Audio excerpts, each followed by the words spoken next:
90%. Ali, Ali, Ali, Ali, Ali, Ali, yeah. I praise Allah for these lessons. I'm striving to be the message, and I thank Allah for His blessings. Ali was the circle 7. I praise Allah for these lessons. I'm striving to be the message, and I thank Allah for His blessings. Ali was the circle 7. I praise Allah for these lessons. I'm striving to be the message, and I thank Allah for His blessings. Ali was the circle 7. I praise Allah for these lessons. I'm striving to be the message, and I thank Allah for His blessings. Ali was the circle 7. I praise Allah for these lessons. I'm striving to be the message, and I thank Allah for His blessings. Ali was the circle 7. I praise Allah for these lessons. I'm striving to be the message, and I thank Allah for His blessings. Ali was the circle 7.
Islamism.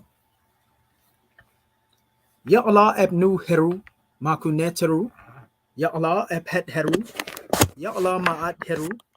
Ya Allah hutep heru. Ya Allah heru. Ya Allah ma'at herakuti. Ya Allah ahwajet the duty. Ya Allah pert im to take pert im heru. Ya Allah bamaduti. Allah hajit shepis reab to Ali. I mean Halayas. Halayas. Halayas. And that is the same Moorish kin in transliteration. O Allah, the Father of the universe. O Allah, the Father of love. O Allah, the Spirit of truth. O Allah, the Spirit of peace. O Allah, the Spirit of freedom. O Allah, the Spirit of justice. O Allah, you are my protector.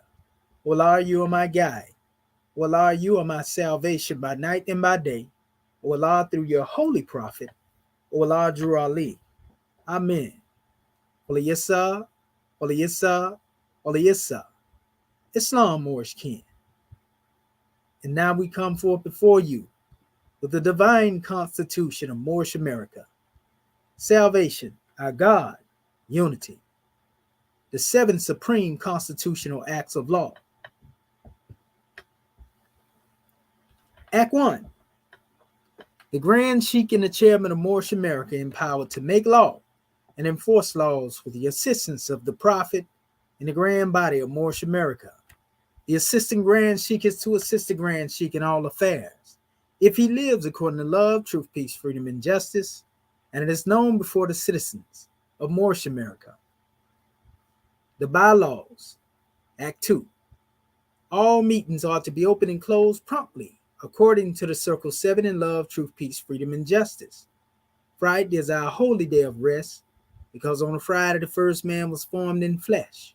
On a Friday the first man departed out of flesh and ascended unto his Father God Allah. For that cause, Friday is the holy day for all Muslims all over the world. Act 3. Love, truth, peace, freedom, and justice must be proclaimed and practiced by all citizens of Moorish America. No citizen is to put in danger or accuse falsely his brother or sister on any occasion at all that may harm his brother or sister, because Allah is love. Act 4. All citizens must preserve these holy and divine laws, and all citizens must obey the laws of the government, because by being a Moorish American, you're part and parcel of the government and must live the life accordingly. Act 5. No organization of Moorish Americans that cause any confusion or to overthrow the laws and constitution of the said government, but to obey hereby. Act 6. With us, all citizens must proclaim their nationality, and we are teaching our people their nationality and their divine creed, that they may know that they are part and parcel of the said government, and know that they are not Negroes, colored folks, black people, or Ethiopians, because these names were given as slaves by slave holders in 1779 and lasted until 1865 during the time of slavery. But this is a new era of time now, and all men now must proclaim their free national name to be recognized by the government in which they live in the nations of the earth. This is the reason why Allah, the great God of the universe, ordained noble Drew Ali the prophet to redeem his people from their sinful ways. The Moorish Americans are the descendants of the ancient Moabites, whom inhabited the northwestern and southwestern shores of Africa. Act 7. All citizens must promptly attend their meetings and become a part and a partial of all uplifting acts of Moorish America. Moorish Americans must pay their dues and keep in line with all necessities of Moorish America, and then you're entitled to the name of faithful. Husband, you must support your wife and children. Wife, you must obey your husband and take care of your children and look after the duties of your household. Sons and daughters must obey father and mother and be industrious and become a part of the uplifting of fallen humanity. All Moorish Americans must keep their hearts and minds pure with love and their bodies clean with water. This divine covenant is from your holy prophet, Noble Drew Ali, through the guidance of his Father God Allah.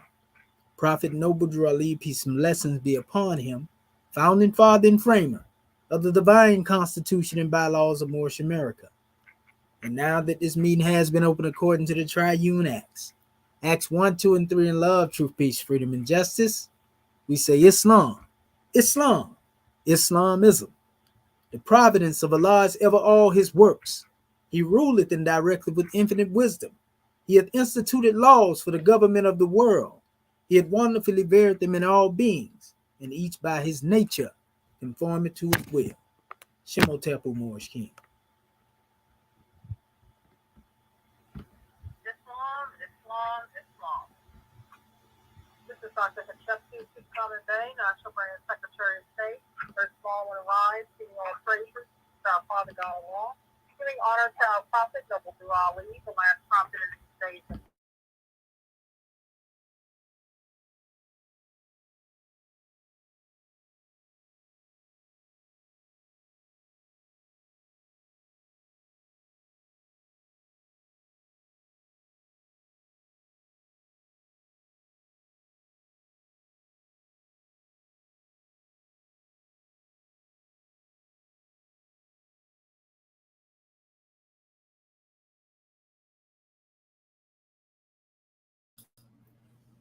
Islam, Dr. Hatshepsut, if you're speaking, we can't hear you.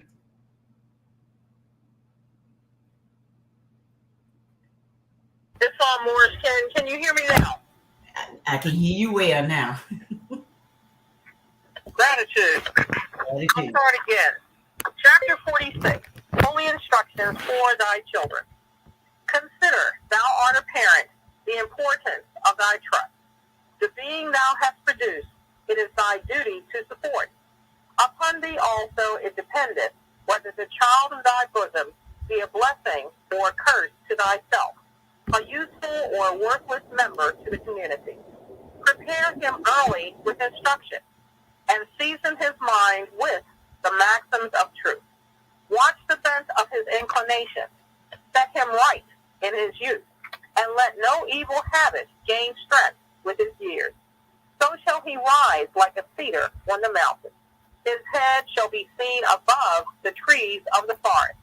A wicked son is a reproach to his father, but he that doth right is an honor to his gray hairs. The soil is thine own. Let it not want cultivation. The seed which thou sowest, that also shalt thou reap. Teach him obedience, and he shall bless thee. Teach him modesty, and he shall not be ashamed. Teach him gratitude. Teach him charity, and he shall gain love. Teach him temperance, and he shall have health. Teach him prudence, and fortune shall attend him. Teach him justice, and he shall be honored by the world. Teach him sincerity, and his own heart shall not reproach him. Teach him diligence, and his wealth shall increase. Teach him benevolence, and his mind shall be exalted. Teach him science, and his life shall be useful. Teach him religion, and his death shall be happy. Islam, Islam, Islam. We want to welcome everyone to a Moorish Perspective, sponsored by our Moorish American government. Much gratitude and honor to our National Assistant Grand Sheikh of Moorish America, Dr. Shadwa Menti and Mohammed Chef Sewell, for opening our meeting according to law. Also to our National Grand Secretary of State, Dr. Hatshepsut Tutankhamen Bey, for taking registration and reading our subject chapter for the week. Our subject matter, our Moorish right is to prepare them early with instruction and season their mind with the maxims of truth. That's coming from Ayah 3 of our subject chapter for the week. Our host instructor, our National Assistant Grand Sheikh of Moorish America, Dr. Shadwa Menti and Mohammed Chef Sewell. And at this time, Moorish Ken, without further delay, we want to call to the floor our National Assistant Grand Sheikh of Moorish America, Dr. Shadwa Menti and Mohammed Chef Sewell. Islam? Muted. Unmuted. Islam, can you hear me, Grand National Secretary of the State? Yes, sir. Loud and clear. Gratitude. Islam, Islam, Islamism, Moorish America. Let us rise upon the seven and give all praises to the great God Allah, our Father God Allah, and honors to his holy prophet, honors to our holy prophet, Noble Drew Ali, El Hajj Sharif Abdul Ali, that is. We give honors to our Moorish kin once again, here, there, and everywhere, and therefore honors to all of you who are continuously honoring yourselves by being yourselves. We give honors to our Grand National Seal. We give honors to our Grand National Emblem, National Flag, Divine Constitution and bylaws, and honors to all of you who are indeed a living manifestation and personification of everything. And I do mean everything that our holy prophet brought to make us a nation. I want to welcome our Moorish kin to another Moorish Perspectives. And I'm your host instructor, Dr. Shahid Imani Al-Mohadi Shabazz El. My ancient committee and high name being the same as Dr. Shadwa Menti El Mohajed Shepsuel. And we just welcome our Moorish kin, all of those of you who have been tuning in to our live stream via social media, as well as all of those who are already part and partial and have proclaimed themselves before the government in which they live here in our Moorish American government. I want to give honors to all of you, Islam, Islam, Islamism without the schism. It's just been a powerful, powerful measure, family, just to be here in this new era and time. And as you always hear me say, in this new era and time, dealing with our plight and trying to change it and trying to change our conditions, if not us, then who else gonna do it? You see, there's no one else on the manifest that is going to do the work that we've been called to do. And as soon as we are able to embrace that, then we will be able to change our conditions. As the great God Allah said, he would not change the condition of a people until they first change the condition of that which is within themselves. So the ball is in our court.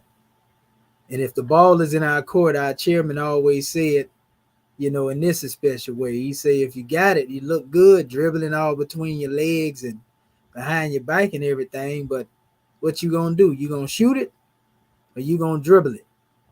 So from that special measure, I would think that if we want to get some points on the board, so to speak, for the win, instead of, falling victim to the L, a loss, so to speak, um, let us come forth and demonstrate the work of uplifting fallen humanity. Why need we wait? We are here to be the strength of the great God made manifest. And the only way we can do that is that we demonstrate, the work of God consciousness made manifest. Very simple, very simple. So it's just an honor to be here in this new era and time. And every time we come here and we speak to our people, we hope to be able to pull them up, further out of the pitfalls of human knowledge, so to speak, which has never done us any good, but out of those pitfalls into the heights of divinity, to be the love thought made manifest, to be the thought of the great God made manifest. Think of this alone in and of itself. I mean, do you believe that the supreme being, in his thoughts, that he is weak, that he has a weakness in his thinking? No. So if you were made manifest from that same love thought, then how can you be weak? You would have to be listening to somebody else outside of you, somebody else that told you that they were your God, somebody else that made you their slave or their servant in order for somebody to be able to put a thing like that over on you. That means that, it's a possibility you may not even be able to think for yourself. And we already know what that leads to. So, we give praises to the great God Allah for giving us freedom of thought, giving us the ability to exercise that thought in the realm of thought vibration, also being able to send us a holy prophet who brought to us tools that we're able to use in the workshop of the mind, where thought is used to build character. And speaking of that, building character, that's one of the main things we're going to be dealing with, especially when it comes down to dealing with the young or our youth. This is actually geared, this particular measure is geared toward, reaching the young generation, the young and not yet born, and uplifting them. This particular measure here, hopefully we can utilize this right here to exercise it, to set our house in order. That's where we're going with it. So we give honors to our family again, and we look forward to all your input that you have to bring forth. The more we participate, the more we elevate. The more we elevate, the more we educate. And we are here to educate our people. In Acts 6, we are told we are here to teach our people their nationality and their divine creed. So we already know what that entails. And we want to give honors to everybody here again in this new era and time, because we could have been born in any particular area or era of time. We just so happen to be born or made manifest. Come on now, in a span of 100,000 year cycle, or 25,000 to 50,000 year cycle, we just so happen to be born and made manifest during the culmination. Can you imagine if you were on the manifest 50,000 years ago, and then your descendants had a lot of ways to go? I mean, let's just say 25, or let's bring it down to 10,000 years ago. Can you imagine being on the manifest 10,000 years and waiting for what is manifested now in this new era and time to unfold? Well, let's come down to 5,000. Even 5,000 years off. That's a long time, right? So if we come all the way up to where we are in this time, or let's just go back 500 some odd years ago, where the majority of our ancestors, when they passed form, the only thing was on their mind was being freed from chains. They were under the bondage of shackles and chains. And that's the last thing in their mind that their people were being enslaved. That's the last thought when they passed form, that their people were being lynched and hung. That's the last thought that they had on their mind, that their people were being sold like chattel property from one slave master, slave maker, slave breaker, slave catcher, slave owner to the next. This is why we should be inspired. We should say it is long overdue, that we get this job done, we get this work done. We roll up our sleeves and say enough is enough. You see, this is what we should be saying now. And not to mention, as we always say, when it comes to the thought of unity, those who were being brought over here on slave ships, some of our people want to convince themselves that never happened.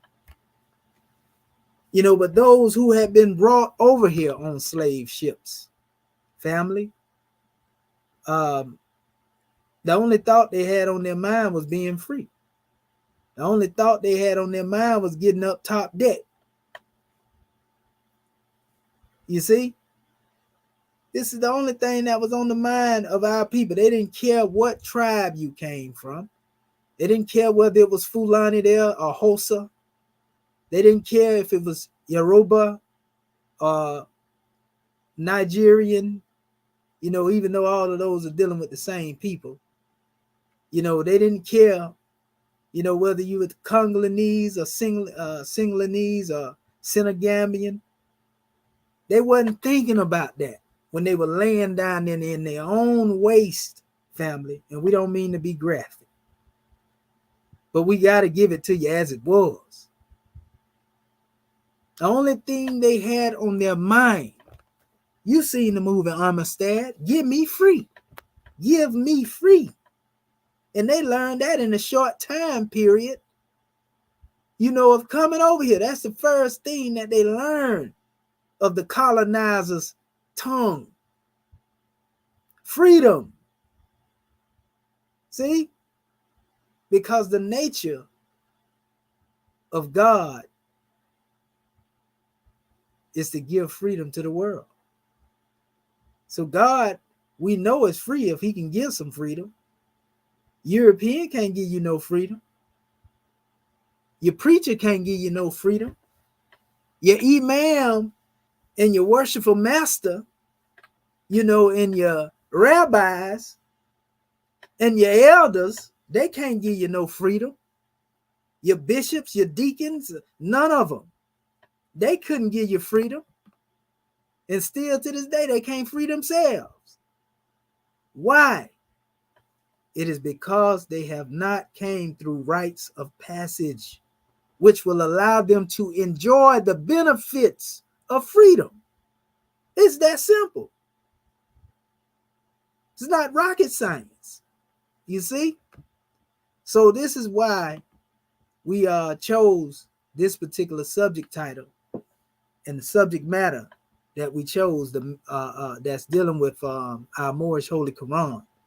Our Moorish rite of passage, and we meant to mention that, but we corrected it on our end. The Moorish rite of passage, our Moorish rite of passage, is to prepare them early with instruction and season their minds with the maximums of truth.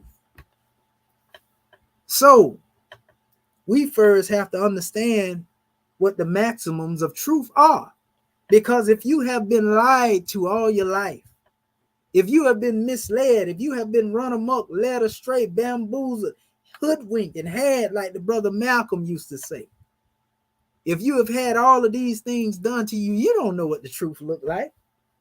You know what somebody told you the truth is. You know what perhaps may be the truth. You may have a little blind faith, that somebody is teaching you the truth, but in all actuality, you don't know what the truth is. They used to say, well, the truth shall set you free. But in all actuality, no, the truth will make you free. In fact, the truth will make you free yourself. Because there are a lot of people on the manifest now that have plenty of truth or knowledge of the truth, but they are still slaves. So the truth haven't made them free yet. And why is this? Because you can't get strength from weak sources. A slave can only make, that which is of itself. A slave don't know nothing about making somebody free. A slave ain't free nobody. A slave is in need of being free. You see? So if this is the case, then, well, if you don't know your condition, then, oh man, you in trouble. You talking about being taken advantage of, misled, misguided, and all that type of demonstration. Man, people gonna have a field day with you. And that's exactly what they've been doing with us. Our people have learned to become eloquent in their own ignorance, to the extent to where they philosophize about being in slavery. And we're not talking about freeing themselves of slavery. I'm talking about being content. They have now gained a neo-colonialist approach. And if you don't know what a neo-colonialist is, look up the word in reference to neo-colonialism. And this is actually controlling the people by means of their own people. So we got a few Oreos amongst us. And we ain't talking about the one you've been biting on and eating on. Shouldn't be eating them anyway. And when I say Oreo, you know the description of the Oreo. Dark on the outside.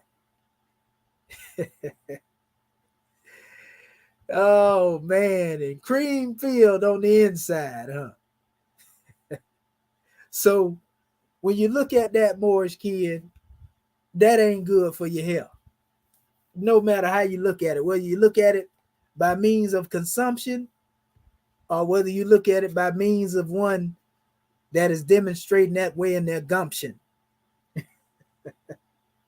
So when we deal with this special drawing family, like we said, a slave can't free nobody. A slave can't teach nobody. They can't teach nobody but what they already were taught.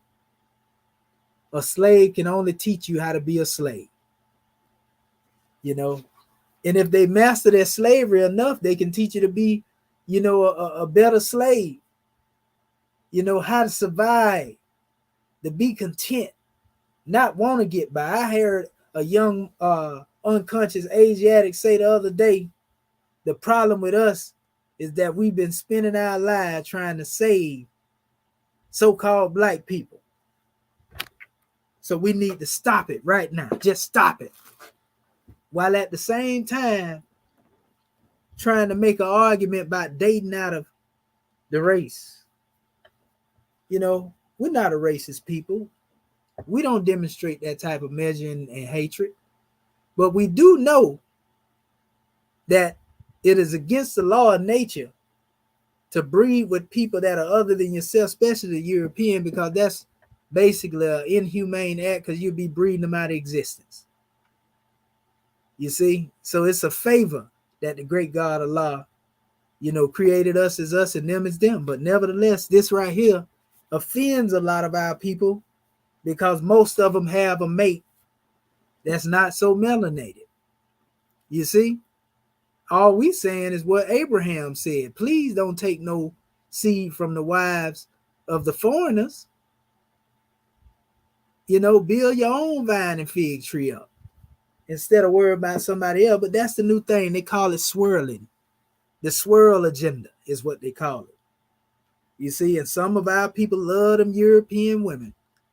You see, some of our sisters love the European man, because they were told that, oh, right now the new thing is the brothers, the Asiatics, unconscious Asiatic, they're the worst it is on the totem pole. This is what the sisters are saying now. So go ahead and leave your people, jump into another egg crate, and in between the sheets, we ain't talking about Ronald Isley, even though we quote him, honest to the elder. But This is what's going on right now, family. I'm telling you, the jig is up. Everybody is jumping ship. You got brothers out here now calling themselves passport brothers. And they leaving the states, going into other countries, and spreading, their I would say unconsciousness throughout the planet, so to speak. As if this is all we were here for. To demonstrate procreation and so forth and so on. So it's a sad situation, family. This is why it's necessary for us to demonstrate this subject matter. Our Moorish rite of passage is to prepare them early with instruction and season their minds with the maxims of truth. I had a brother tell me one time, if you teach the young, then the old shall follow in shame. Shame, shame, shame on those who think that their age has to do with how many calendars they can count. Oh man, time never was. So we are dealing with the Moorish maxims of character building. Before we go into the Moorish maxims of character building, we have to reflect upon every culture that we can think of. Most of the popular cultures that we think of now, all of them have rites of passage when it comes to their young men and their young women that are coming up in their culture. They are preparing them. This is something, or a craft, so to speak, that has been taken from our people. First, by taking the father out of the house, and causing this single mother dilemma, baby mama, baby daddy's dilemma. You see? So it's some real serious situation when it comes to dealing with this measure. So this actually destroys the foundation of the home. You often hear me compare this, to almost like chaos in the universe, because we know our ancestors built their family based upon the cosmos. You see, everything was working good if the family structure was tight. But if the family was in a state of disarray, and we hear our people talking now, a lot of our people like to take the European argument and ostracize us by using the term, what we call mental illness. Everything that Rome has taken to utilize against us, our people have become eloquent in their own ignorance, and they are actually pushing clan philosophy, the philosophy of white supremacy, in the oppression, on the systemic oppression, on our people. This is what our people demonstrating, family.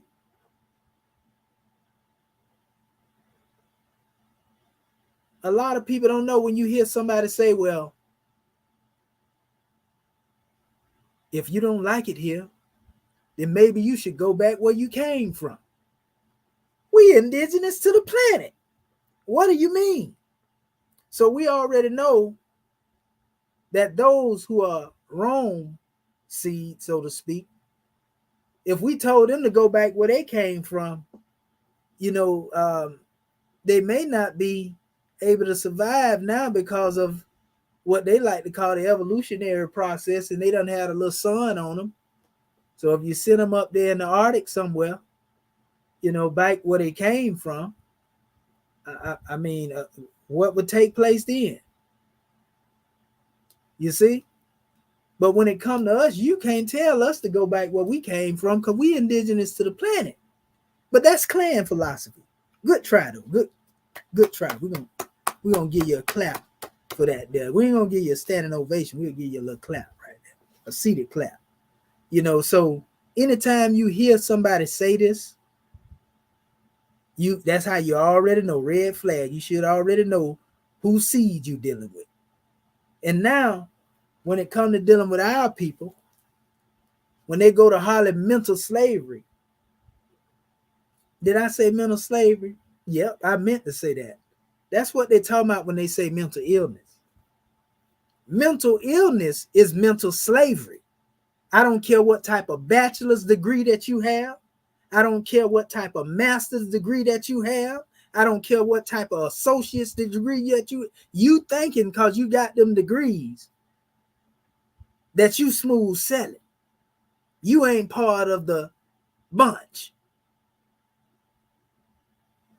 But if you think that just getting yourself a good European education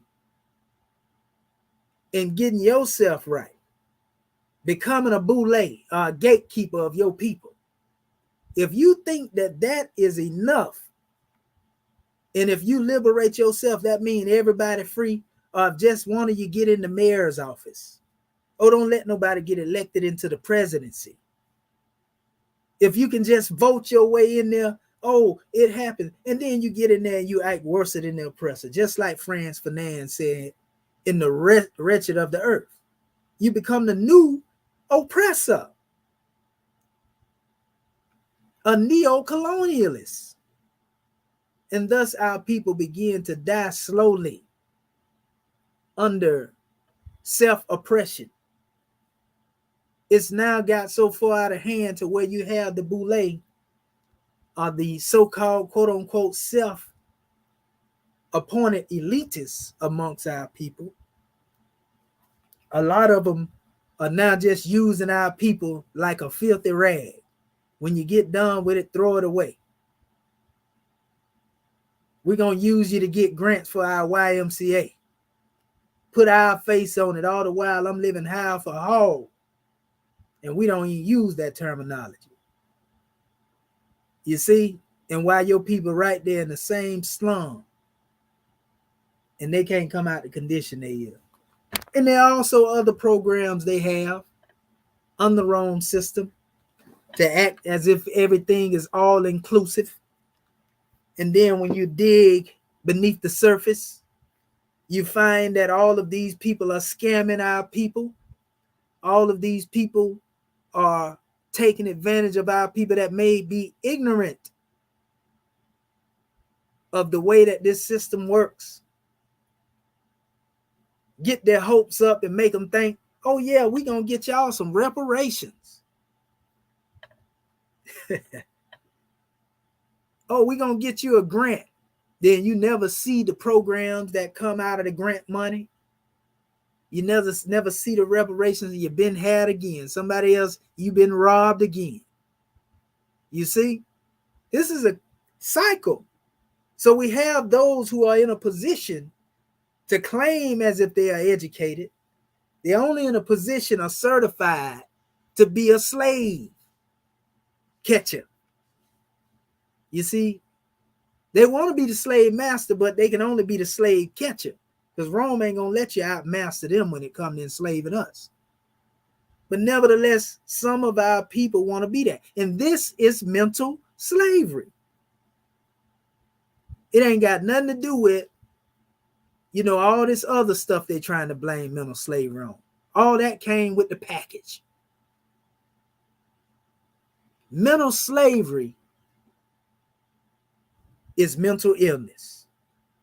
The cause of mental illness is directly related to and connected to mental slavery. And that ain't got nothing to do with the environment you came up in. That ain't got nothing to do with who really raised you. Because by default, all of our people, whether they are in a high state or status or they are the lowest of the lowest, they all suffering from that same mental illness. Now, you may be able to dress it up and make it look good. You may be able to make yourself look like you are conservative. Make yourself look like you got some class. But in all actuality, you're still suffering from the same mental slavery. Because the slave master always allow you to see that. Anytime you think that you moved up a notch, they're going to let you know that you still a slave. Boy, gal. I mean, that's what they call you now. So don't get mad at me, brother Kamisha. You can call me no boy, no gal. I'm just telling you, you know what they be saying. You know, behind your back, and some of them will get bold enough to say it in your face. especially in the climate that we're dealing with right now. Oh, they got their chest sticking out now. How many of them you done seen got slapped in their soup coolers, for coming out their mouth the wrong way? So that should tell you how bold ones is. And you don't think they'll participate in a modern day lynching if one of them happened? I mean, come on now. So this is why, we have to tap into, our particular rites of passage. We see the Arabs have their own rites of passage. It's certain things they do with the young seed and prepare them for manhood, and the girls for womanhood, and so forth and so on. You have, even in the culture of Judaism, they have the bar mitzvah, which is actually dealing with precepts and instructions and teachings. We can go back to ancient Kemet, some of the most ancient records, and we will find even in Kemet how the teachings of the Sabbath teachings, these were the holy instructions, are the instructions of the ancient Egyptians. All of them have rites of passage. They would sit the young seed in front of the threshold of the Neteru to begin to prep their hearts and minds, for their destiny, the work that they call to do. What about us? What about us, family?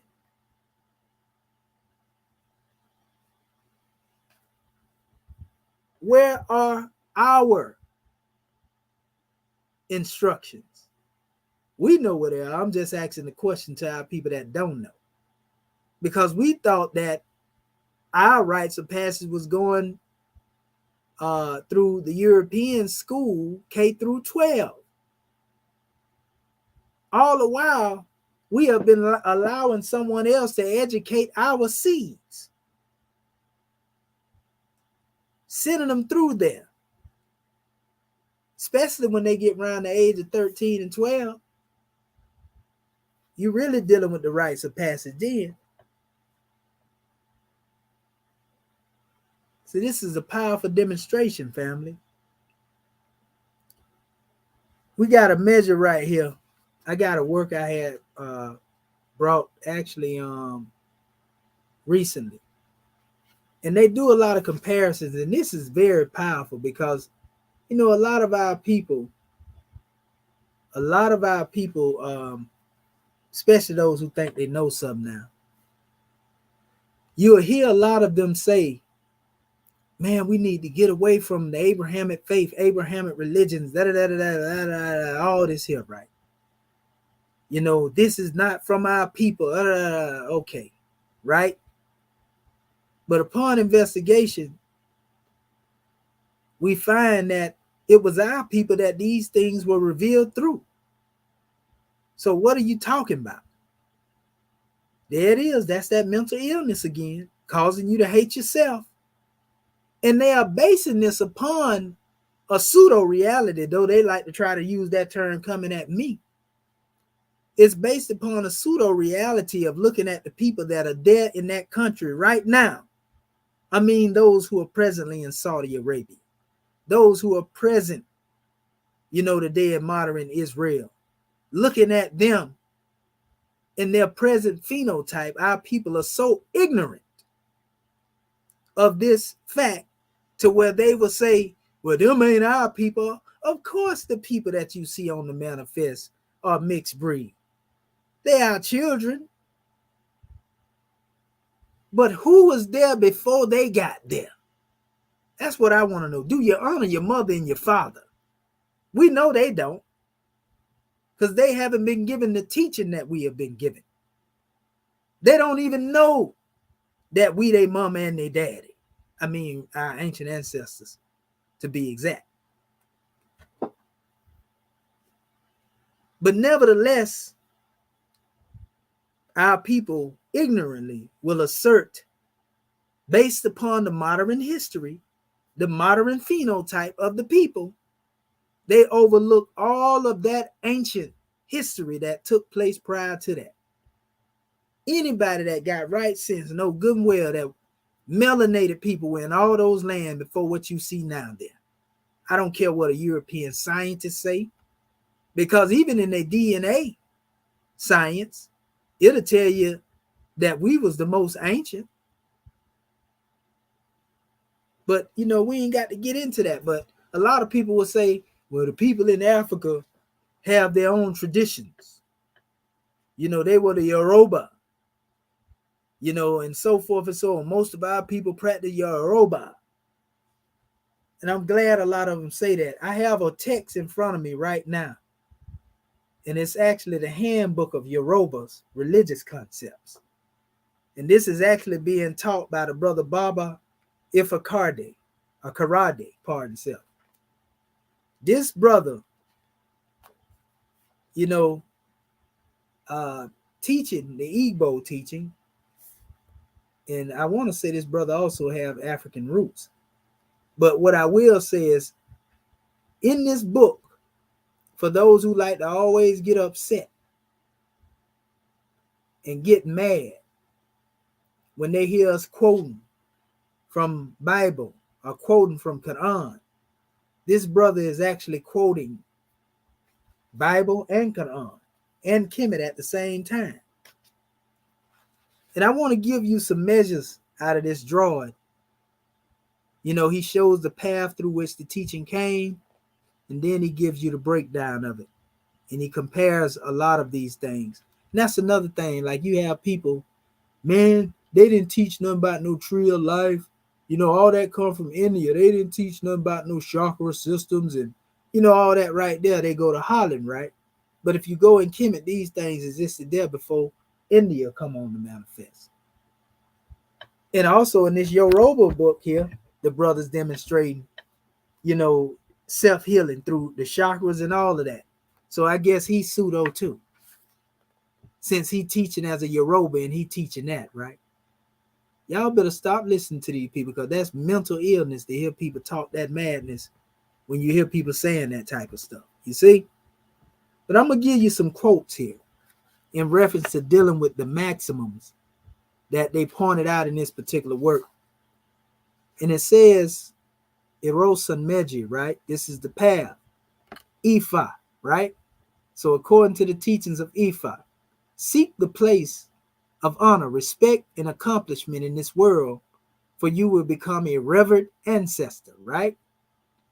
So how can you have honor and respect if you don't have morals? If you don't have precepts and concepts that you live by? You can't have no honor, because you'll be savage.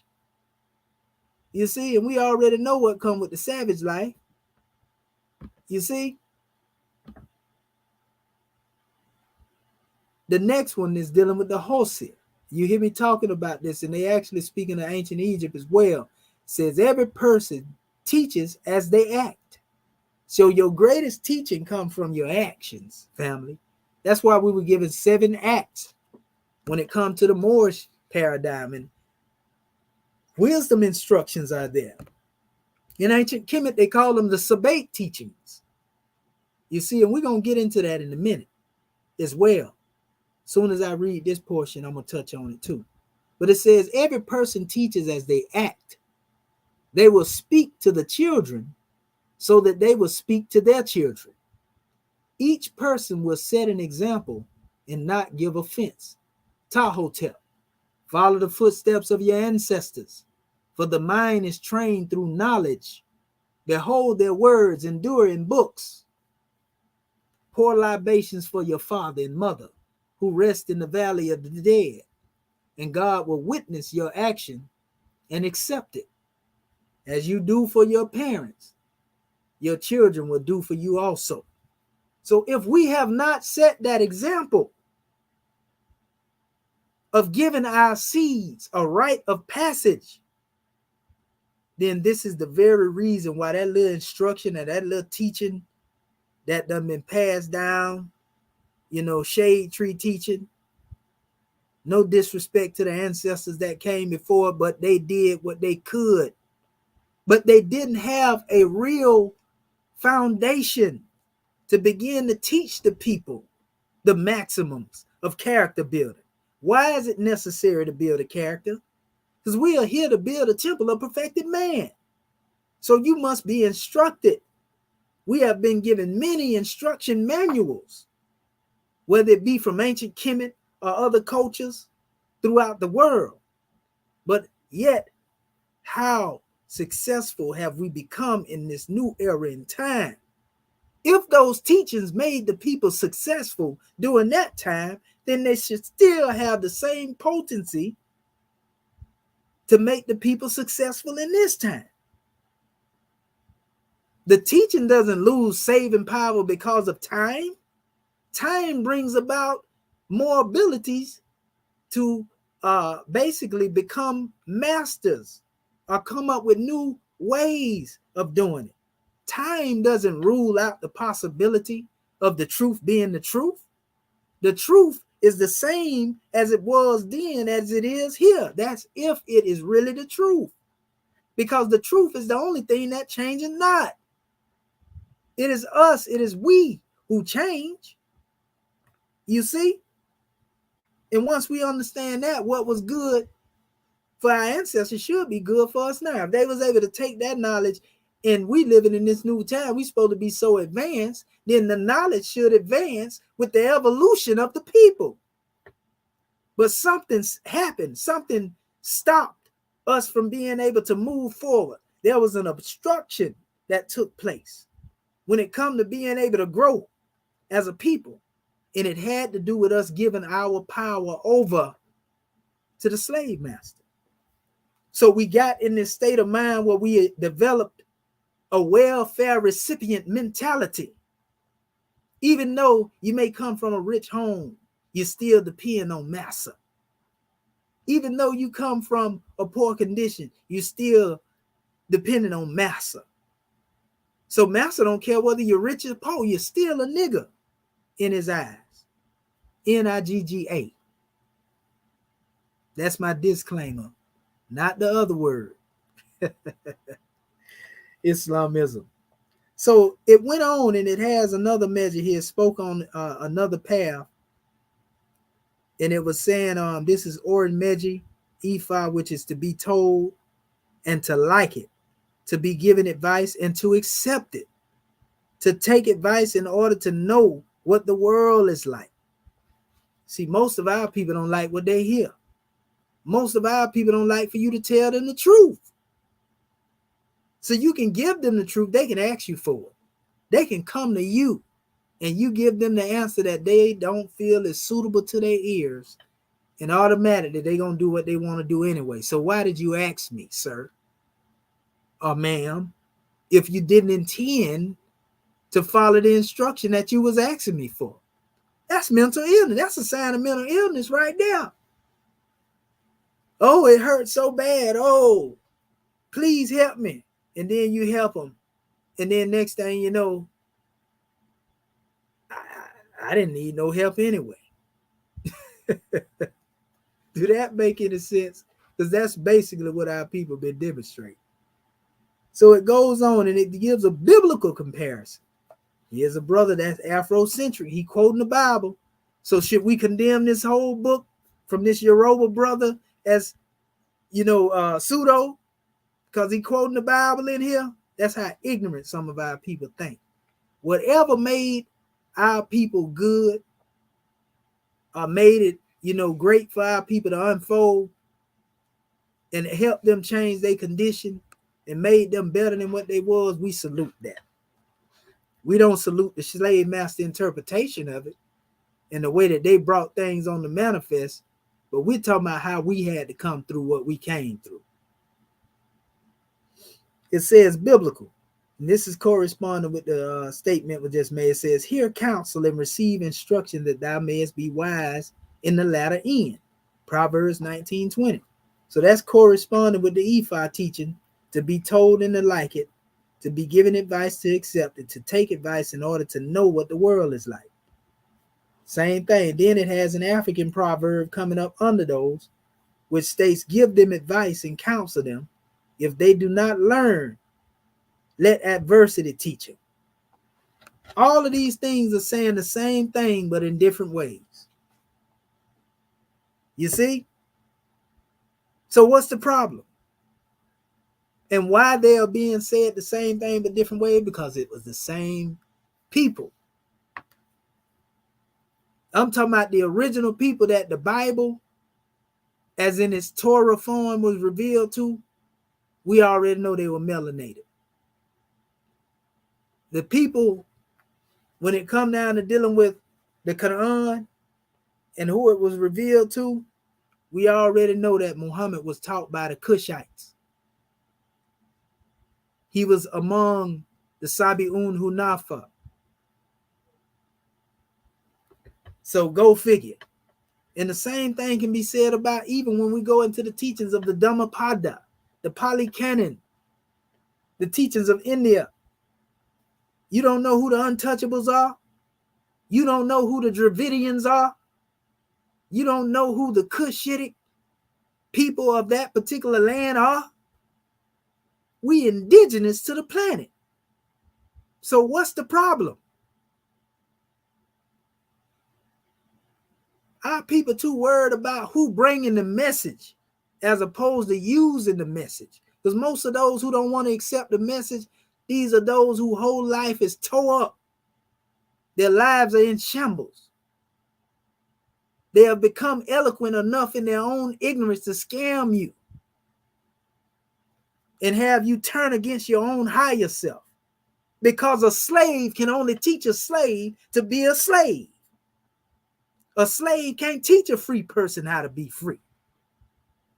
A slave can't teach a God man how to be God.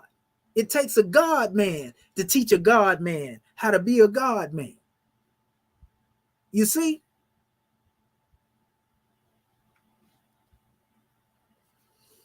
Ooh, boy. Some powerful measures though in this little book here. When we make the comparison, because they quote a whole lot in here. They even quote the Quran in this particular book. And this is how you have to be well-rounded, people.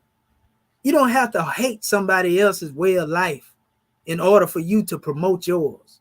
I don't have to hate an Arab for being an Arab in order for me to be a Moorish American Muslim. I don't have to point out, what I feel is inconsistent about the way that they deal with their rites of passage, especially when they have been more successful in their rites of passage than we see our people demonstrate. They built the whole civilization off of what they was taught by Prophet Muhammad. Where you're in at? The Egyptians built a great civilization based off the teachings of what was taught in the Sabbath teaching. Where's yours? Even Judaism, even the ones that ain't the real Jew, those who claim to be Jews and are not, but are the synagogue of Satan, even they done took what they could and built something up. But why haven't you taken the teachings that you have? You say you Nubian. You say you got a nation. So how did that come into fruition to the extent that where it aided our people as a whole? Where they at? And don't take this as we attacking anyone. We just telling you what it is. You say you're a Mason or Eastern Star. All the membership across the globe.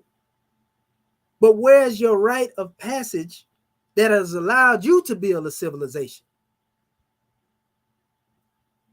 You say you 5%, Nation of Islam, New Black Panther Party, Moorish American. Well, where's your nation at?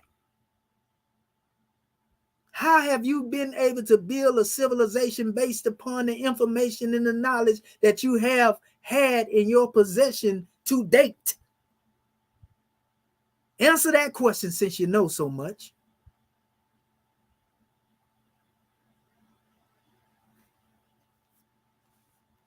So, as we go on, right?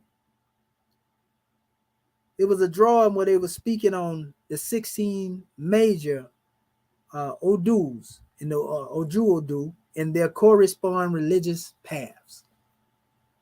Wait a minute, you mean to tell me that these things that we're talking about in Yoruba correspond with the biblical? the Asiatic, the Quranic, the Egyptian, and the African proverbs. Wait a minute, this author right here, man, I'm surprised they ain't banned his book. A protest against it. You know, Negroes like to sit down and boycott each other. So it starts in the first path, E.G. Ogby. It says, those who attain blessings are those who live by their wisdom. Have you lived by any other wisdom that you have? Or have you died by the lack of wisdom that you possess? Ask yourself that question. Have you lived a good life based upon the wisdom that you have? I ain't talking about faking it till you make it, making it look good when you know it ain't all good. Answer yourself and ask yourself that question. But it says those who attain blessings are those who live by their wisdom. Only fools know not how to direct their lives.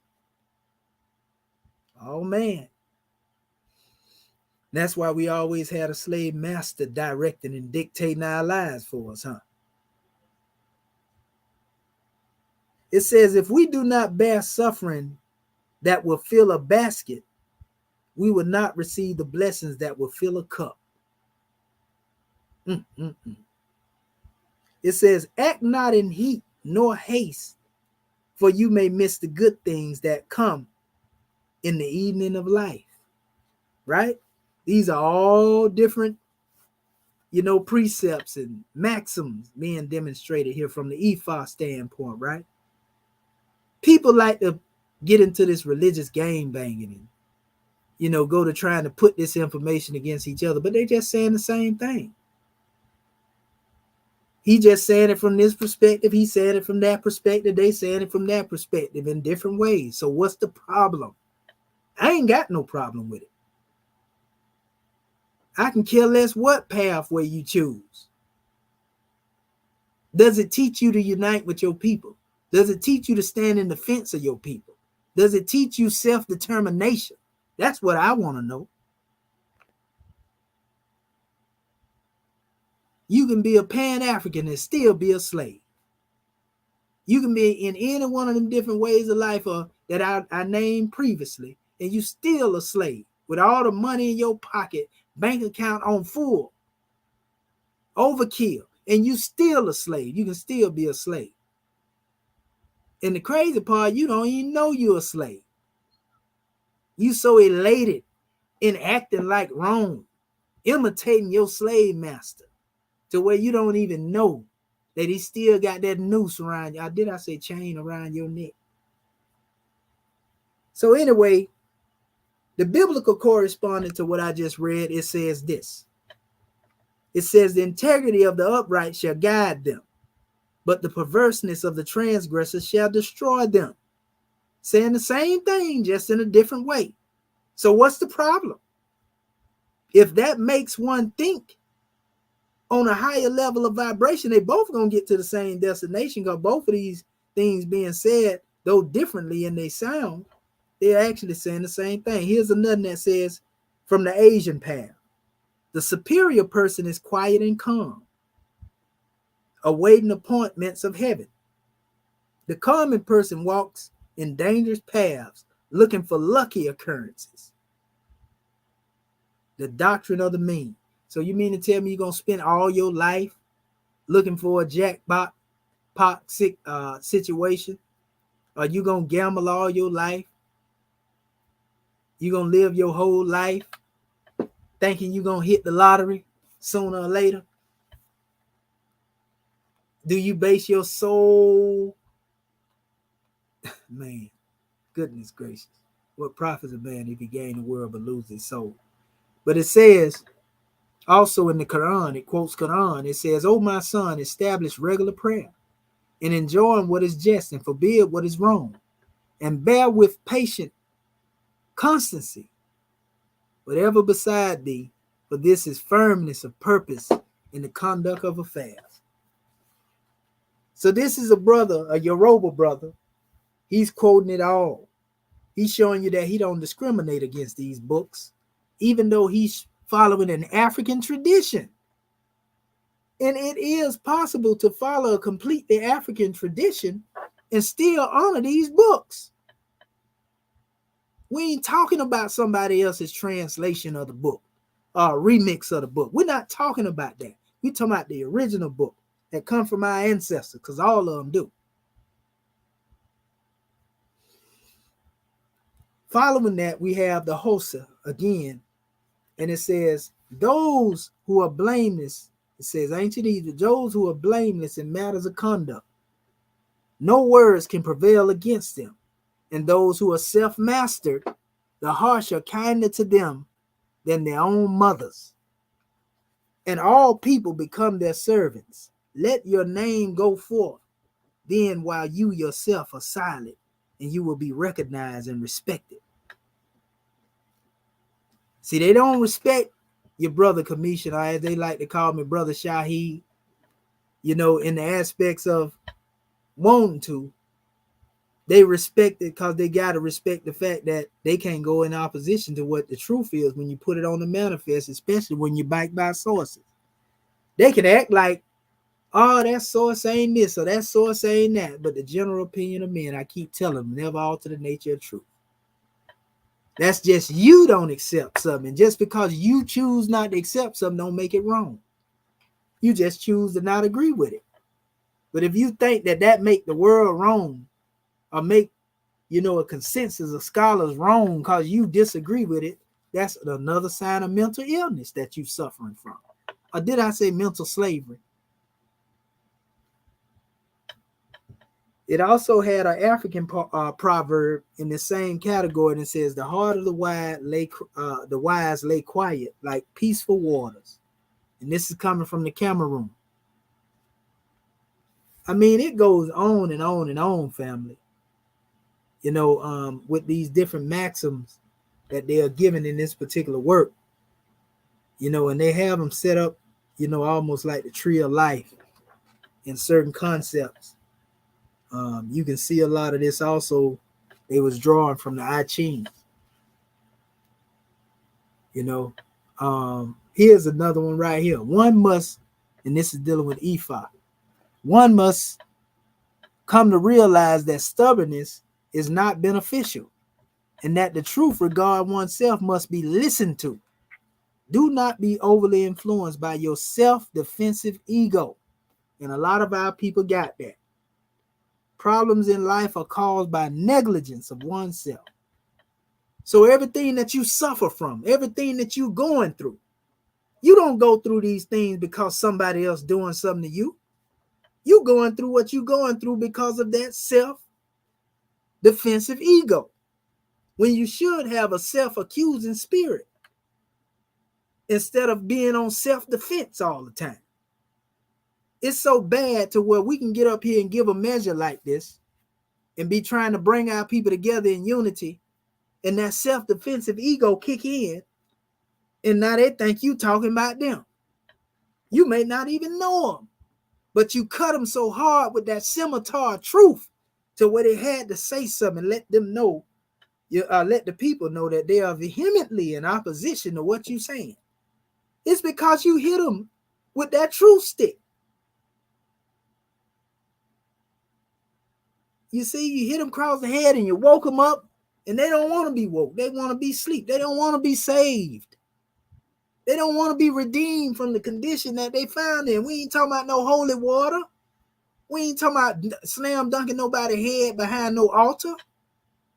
We ain't talking about baptizing. No.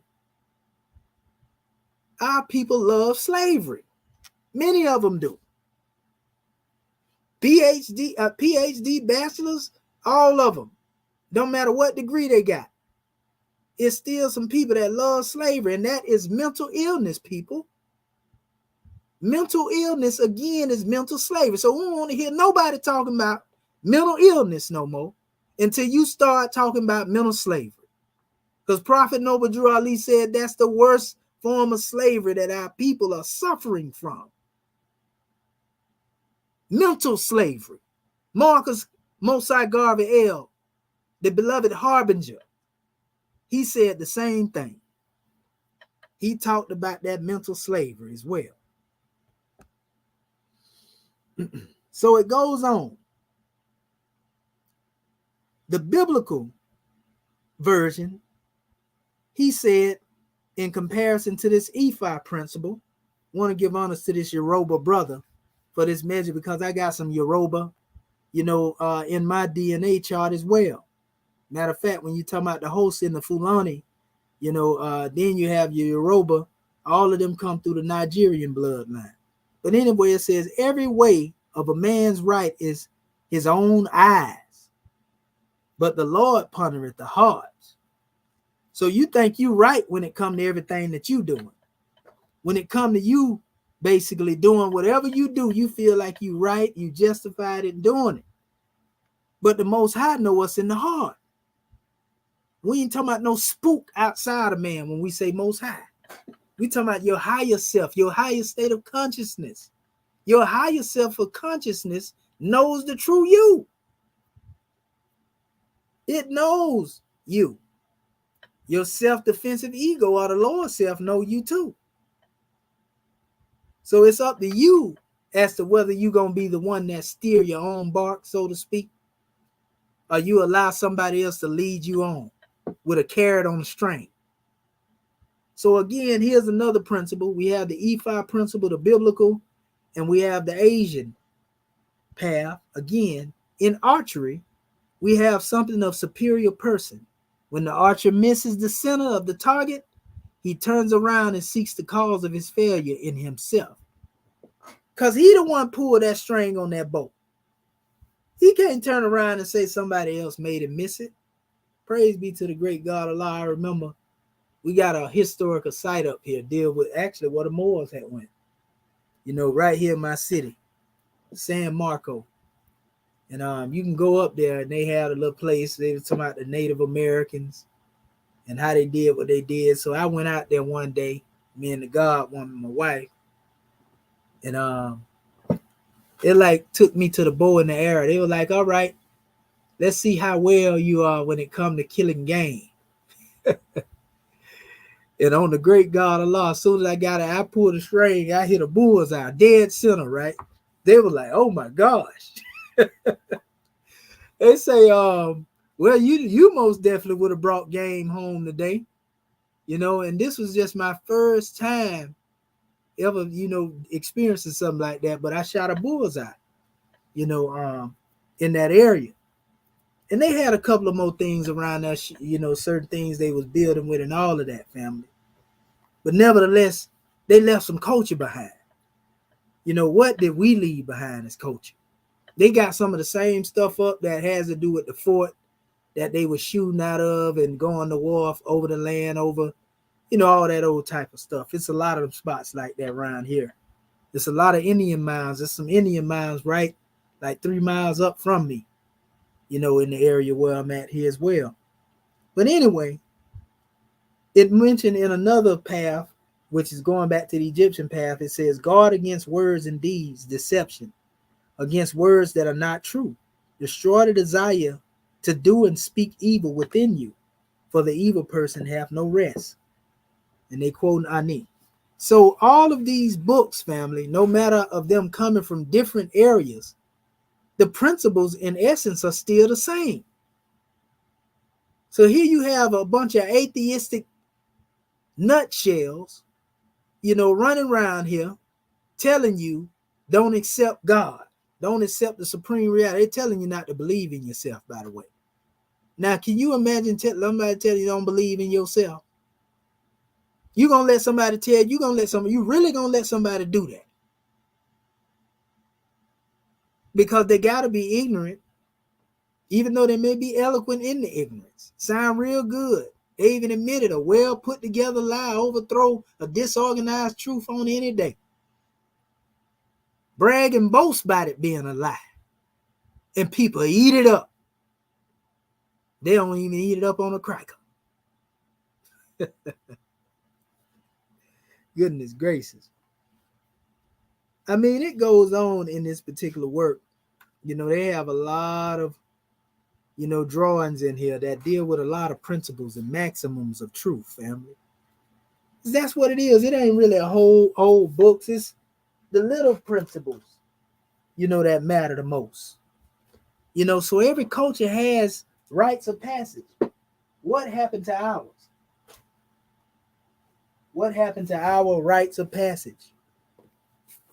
I was talking earlier about in the teaching of Judaism, they have what they call the bar mitzvah.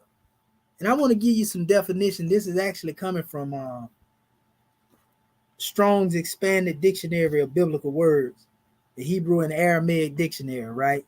And the number for this, you can look it up yourself, is 4687. This is the reference number. It says mitzvah from 6680, a command, whether human or divine. Commandments, precepts, commanded, law, ordinances. So they have their law. In Islam, there are teachings dealing with the Sharia. They have their law. They have what they call the teachings of Usul. The Sunnah. You see, they have their maximums of truth. We have ours too, because even in the Grand Quran, he said, to each people we have been given a law in an open way. Each people have been given a law in an open way. So what is our law and what is our open way? But anyway, it goes on. It says mitzvah means commandment. The first occurrences in Genesis 26:5, where mitzvah is synonymous with chalk, a statute in Torah, law. So a statute of law, basically. This is mitzvah. Because that Abraham obeyed my voice and kept my charge, 49:31, mishmeret. My commandments, mitzvah, my statutes, and chukah, which is my laws, Torah, the Pentateuch. God is always the giver of the mitzvah. So even though you hear people talking about the bar mitzvah of the young when they reach a certain age, the Most High is the real one that's actually the true giver of the mitzvah, not the priest presiding over it. It's the same thing when you deal with marriage rights. The priest is not the one in total control. It's the God who has bound the two souls in oneness. He had the children of one father provided for by his care. You see, the breasts of one mother have given you suck. You see? So it goes on. In the Pentateuch, God is always the giver of the mitzvah. All commandments which I command thee this day shall ye observe to do, that ye may live and multiply. Go and possess the land which the Lord sware unto your fathers. Now, there's a key here. The same thing that's being said right here about the mitzvah, and the reason why these precepts have to be given, and why these precepts cause a better quality of life, it's the same thing that was said in the principle of Ephah that I was speaking of earlier. They said the same thing. There was a whole scripture revealed even in the Piscean record when it talked about the people. If my people that were called by my name, would turn away from their wicked ways, he said he'll heal you. He gonna make you, a royal priesthood, so to speak. But we have been disobedient. We have been bucking all our lives, family. So we have become a buck nation. And we ain't talking about the Buccaneers. That's my favorite team if I was looking at sports. But we ain't talking about no Buccaneers. So we have been bucking the law of the higher self, bucking the law of our own divinity. We ain't talking about somebody, a preacher, a reverend, an imam, or whatever outside. We talking about we've been bucking. No matter who is teaching us, it ain't benefited us to this point. There are those who have taken benefit that are wise, but I'm talking about as a whole, as a collective, no. So it goes on, and it says, let me see, I want to start from a period. Oh yeah, it says, and thou shalt remember all the way which the Lord thy God led thee for 40 years in the wilderness to humble thee and prove thee, to know what was in thy heart, whether thou wouldest keep his commandment or not. The commandment may be a prescription, thou shalt do, or a prescription, thou shalt not do. It says the commandments were given in the hearing of the Israelites in Deuteronomy 11:13, who were to do Leviticus 4:2 and keep them. Any failure to do so signified a conventional breach. In other words, they were bucking. And apostasy. And you already know apostasy back during that time, you get stoned to death. So they dead serious about this right? But it said the plural of the mitzvah often denotes a body of laws given by divine revelation. They are God's word, wherewithal should a young man cleanse his way. So you can clean and purify your heart and mind by God's law. This is the law that was given to those people. Where is your law that was given to you? We're going to let you know in a minute. I already know, but I'm asking you, where's your law that seasons your heart and mind with the maxims of truth? I'll wait. Hold that thought until we open up the flow. So it states the plural of mitzvah often denotes a body of laws given by divine revelation, and they are God's word, wherewithal shall a young man cleanse his way. Prophet Noble Ali told the Moors to keep their hearts and minds pure with love and their bodies clean with water. It says they also are known as the commandments of God outside of the Pentateuch. Commandments are given by kings. See, there are commandments given by mere men. There are commandments given by kings. And there are commandments given by the great God. In other words, what is natural to you, your higher self, your higher state of consciousness. It says outside the Pentateuch, the commandments are given kings, fathers, people, teachers of wisdom. Only about 10% of all occurrences in the Old Testament fit this category. And so it stops right there. So we see in Judaism they had or have their rite of passage. Everybody got a rite of passage. Every nation got rites of passage except us. Or do we have them and we don't know it? But ignorance of the law ain't no excuse, right? That's a universal idiom right there. You see? So there's a droid, when you deal with even Islam and you speak on instructions, they are called principles or usul, because other Islamic teachings are based on them. So they are the pillars of all other teaching. The wisdom instruction is. As a rule, when the basis is stable and firm, it follows what originates from it, right? And this is actually coming from alislam.org. I'm showing you the different nations and their precepts, and commandments that they living by. We've been living like a lawless people, outlaws, for some time now. And a lot of time we became outlawed under the titles that we accepted. I want to give honors to all of our elders out there that have taught, regardless of where they coming from or what they believe. I've never seen any of them brothers try to dog Islam. None of them elders. They may have a problem with the Arabs, but they never dog Islam. And we take the same position that they take. Those who enslaved our people participated in that. We got choice word for them. They all in the book of fire. But that don't make us hate the Quran. We know how to distinguish the difference between the two. The actions of those who claim to follow an actual book. You cannot condemn a prophet or his community because of what those who came later did to mar certain things. You cannot do that, people. When you do that, you become a hypocrite. If you're coming from where we coming from, in the books that we study. Because we believe in all books of truth that are sent and given for the guidance of mankind. This is why you'll never hear Commission, as they like to call me, our brother Shaheed, going in opposition to a holy book. We ain't talking about no translation. We're talking about the original book in its pristine purity. When you speak on those things, you have to draw a line, or else you can be basically in opposition to the great God and what he revealed. Or either somebody that's listening that don't understand you will hear it as if you are condemning what Allah has revealed. So you have to be careful about your choice of words.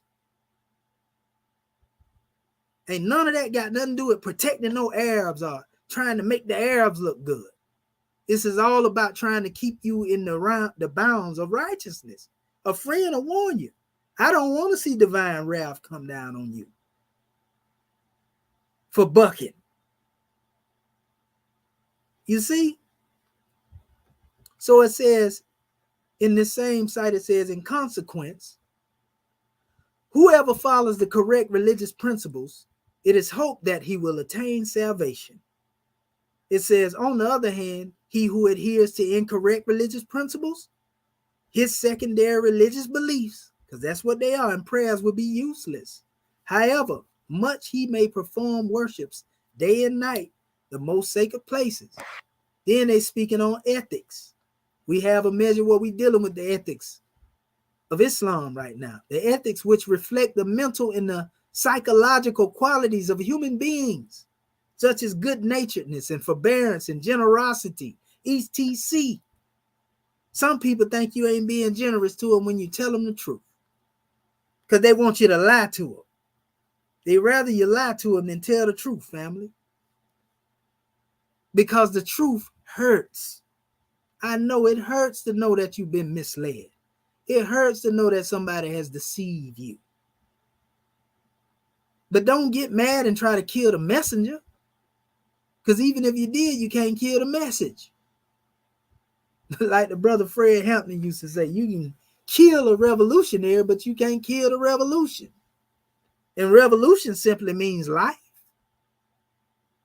If your consciousness is not revolving and expanding and evolving, then in all actuality, you must be stagnant. We call that dead in the head, mentally dead. Or did I say mental slavery? Oh, do they call it mental illness? It don't get no plainer than this. Now, you can act as if you ain't heard what I said, or it was too great for you to comprehend. But Allah knows what's in the heart. So, the word fiqh in Arabic also means knowledge acquired through deliberation and ponder. And in terminology of the fiqhologists, is the knowledge of secondary and practical religious precepts, which are understood and induced from detailed reasoning. So they have branches of science dealing with their knowledge, or that knowledge that has to do with their precepts. Every nation has them, family. And we too in Moorish America were given an open way, just like the Grand Quran said, to each people we have given a law and an open way. You see, judge between each other and what Allah has revealed to you. Stop worrying about what he revealed to somebody else as far as dealing with, trying to beef with them, trying to have a reason to show that you different from them. That's religious gang banging. You gonna do that, you might as well go ahead and let somebody put you in a circle and go through a 5-minute initiation or beat down, in a game. Come on, man. We are the best nation to evolve, is what the great God Allah told us about the Muslims. Muslims are conforming to the will of the oh wonderful one. We the will of the great God Allah. That's why we here. If you've been waiting on the supreme being, you've been waiting on your condition to change, and you've been waiting on your own nation, your own leaders, your own teachings, the own place where you can really speak and have a platform to express your idea of freedom, we here. And we ain't going in opposition to nobody based on what the book they believe in. And most of those who make that claim and try to act as if one is all over the place with the information is because they are limited in their thinking. And it's too much for them. And the only reason because they choose not to think. So they look for excuses to justify why they don't want to think. And try to condemn the thinker as being somebody that's totally out of their mind. They lost their scruples. Eloquent in their own ignorance. And only a fool who feel the same way because they don't want to study will accept that nonsense. Because they have a ceiling when it comes to dealing with their evolution upward or an ascension. And if you got a ceiling there, anybody know if you on a trampoline and that ceiling ain't high enough, you jump high enough, you're going to hit your head on that ceiling every time. And back down you go again with more force in the former time.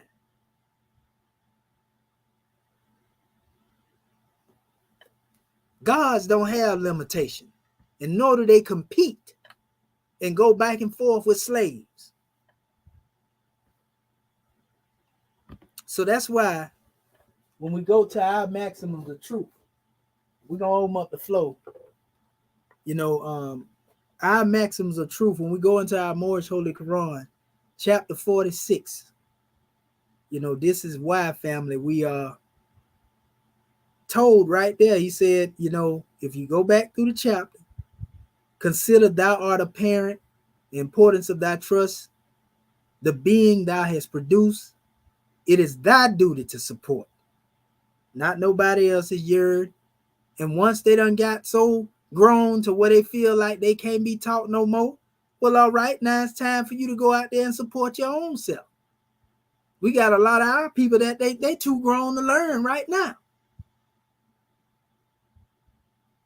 Prophet Noble Drew Ali told us about out of the mouth of babes come wisdom. He wasn't talking about a baby with a diaper on. He's saying those who have the ability to basically learn. Pour that old garbage up out of that cup and get you some pure, you know, divine wine going on. We ain't talking about no alcohol. Anyway, so, man, it states also, upon thee it is dependent whether the child of thy bosom be a blessing or a curse to thyself, a useful or a worthless member to the community. Now, you can teach your seed everything it is that they need to learn. And then you may say, man, they still want to square, they still bucking. But in all actuality, that's a part of their lesson that they got to learn and make them who they supposed to be too. It ain't got no reflection on you because they acting crazy and you done told them the truth. You showed them the way. And it's the same thing when it comes down to dealing with these people that come through different paths of what they call religion. It ain't Prophet Muhammad's fault that the Arabs went crazy after he left. He knew they were going to get crazy. He said it to them before they left. Don't cut each other's throats when I leave here. That's exactly what they did. Start killing each other off. Each community that had a leader, you can believe that their leader knew that they was hard-headed, stiff-necked, mean. And like Prophet Noble Drew Ali said, they wouldn't do nothing except at the point of a sword. You see?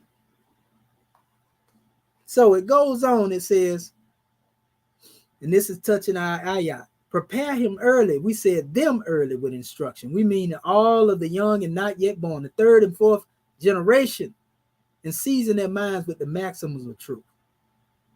It says, watch the bent of his inclination, or their inclination, set them right in their youth, and let no evil habit gain strength within their years. That's what you're supposed to be doing.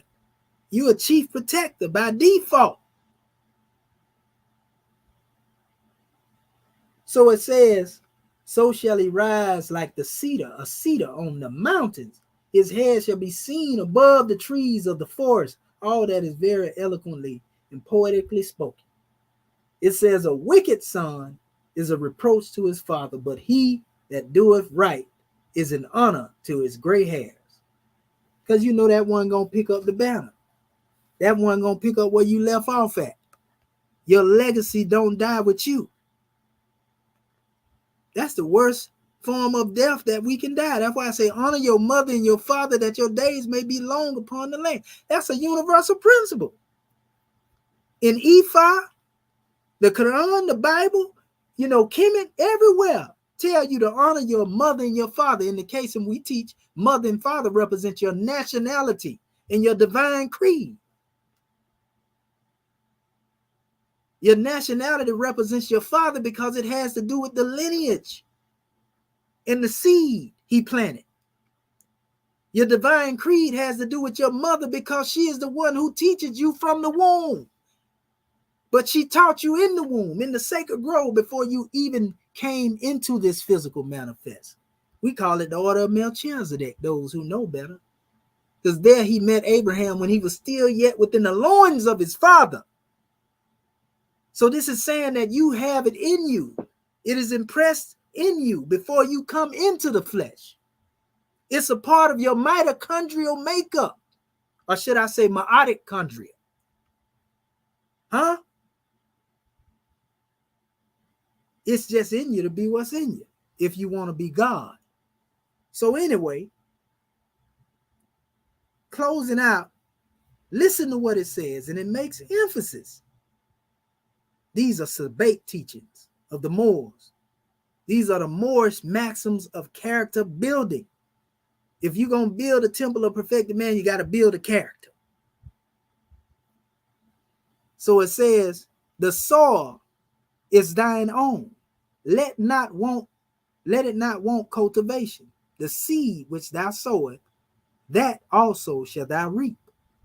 In other words, what you put into it, that's what you're going to get out of it. What you put into your student, that's what you get out of student, if the student is truly a student.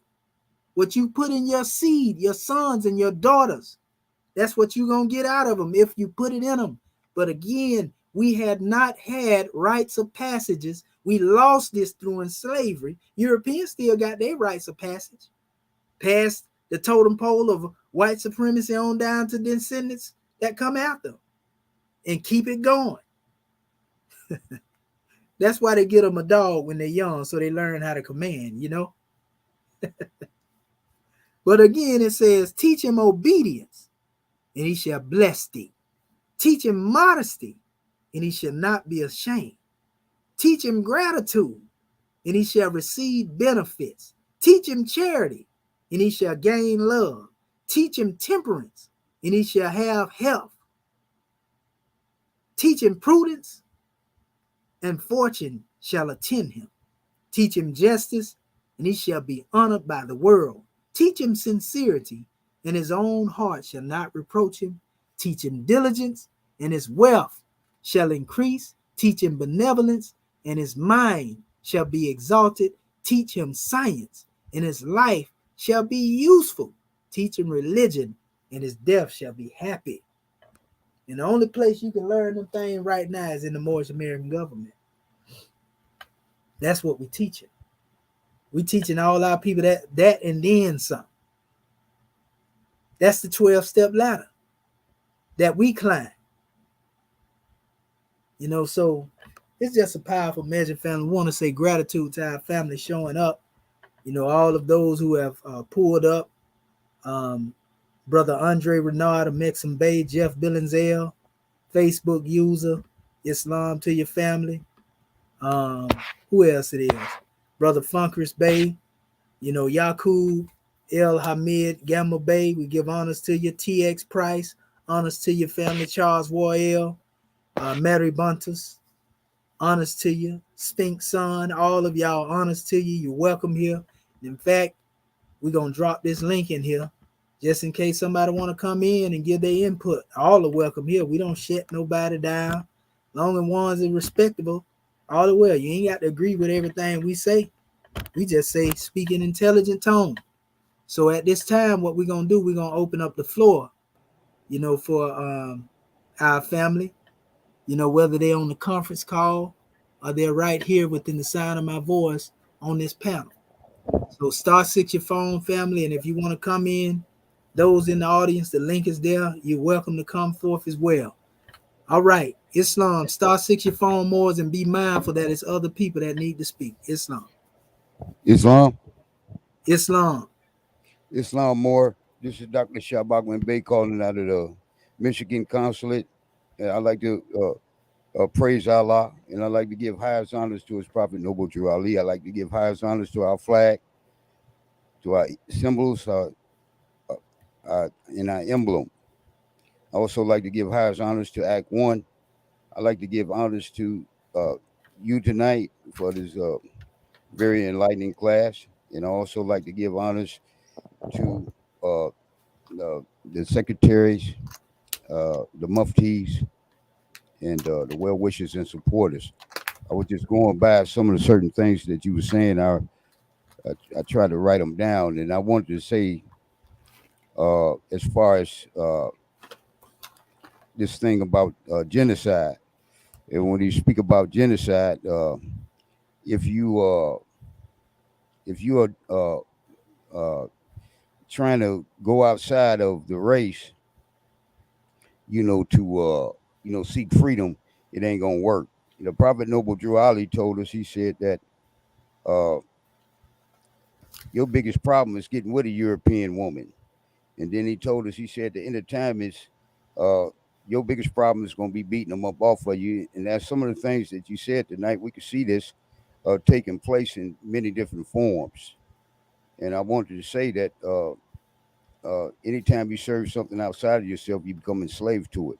And you also said that we're the return of the ancient ones. And so even though I'm in a situation that uh, may not seem, like normal situations with other human beings. Uh, I like to go by what stuff you say, and I like to go by things that the masters say. And even though I might not can't understand them, but I found out that if you follow that, then you usually have a good reply about it, even though you don't might not understand it. So when I run into these different peoples out here with these, the first thing I start talking about, I don't talk about no weed and no alcohol and all those type of things, because I found out that what the master said, he said when a fish gets caught, what the first thing a fish do? One of the first things a fish do, he try to get back into the water.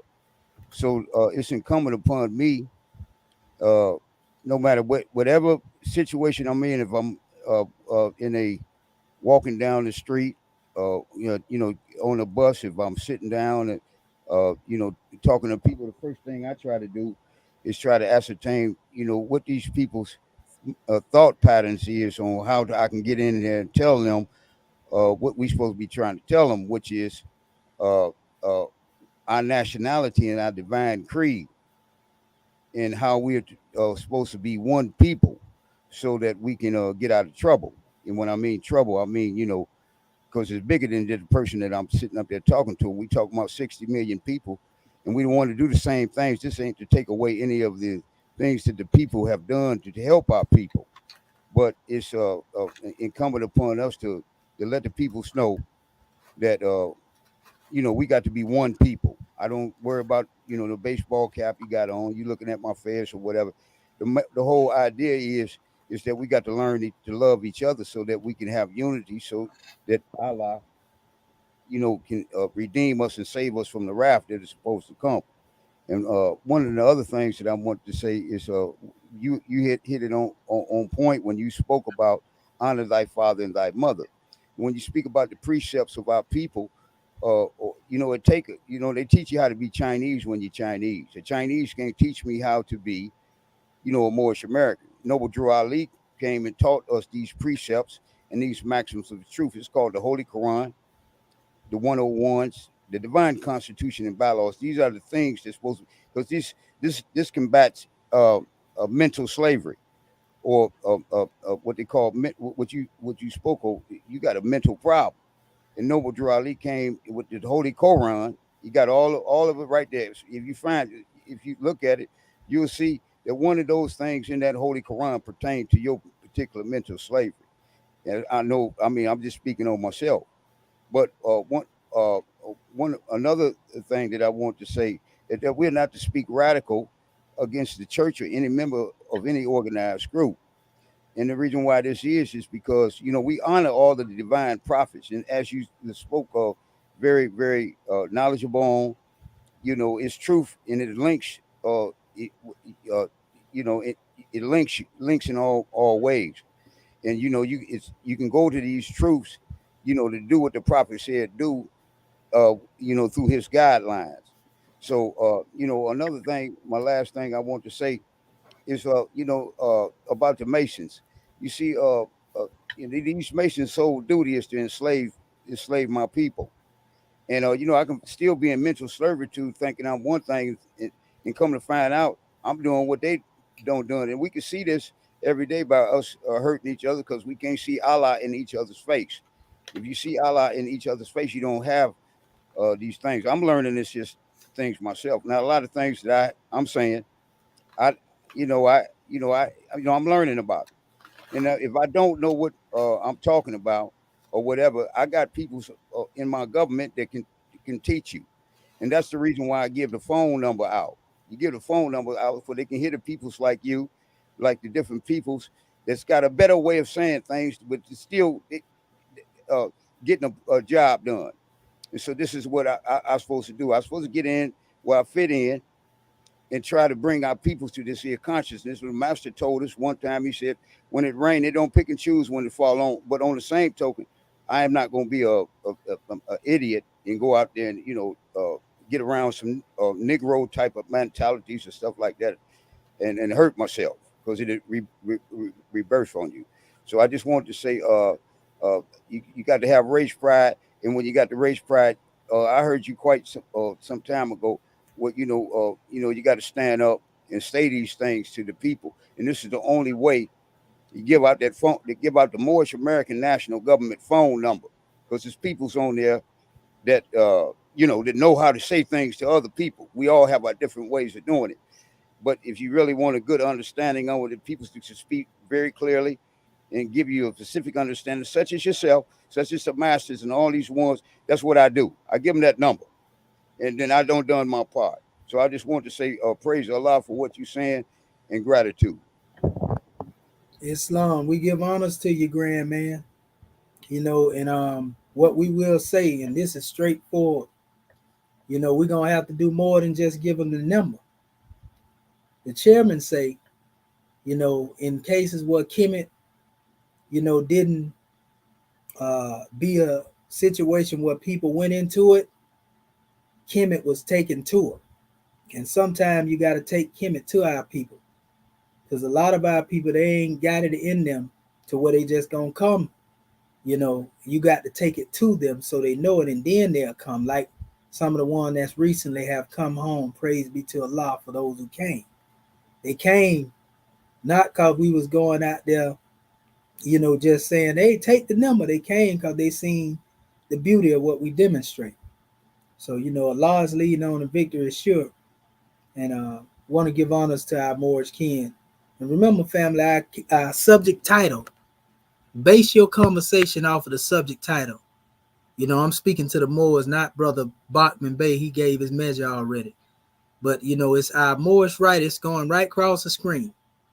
Our Moorish rite of passage is to prepare them early with instruction and season their minds with the maxims of truth. That's something we got to master, family, being able to stick to a topic without diverting into something else. Most of the time when we do that, it's because we feel like we got something we just want to get off, but we ignoring the subject matter. We got to stick to the topic because that's how you bring about unity, oneness of mind. Islam, is there any other more who would like to come forth and demonstrate their measure?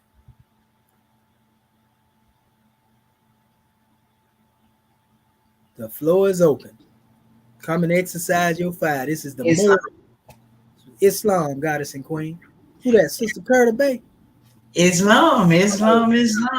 Ooh-wee. It is me. I see that scimitar flamed up. Let me get out of the way. Islam, family. I'll make it quick. But first, I got to rise and give praises to our great God Allah. I give honors to our holy prophet, Noble Drew Ali. I give honors to Act 1.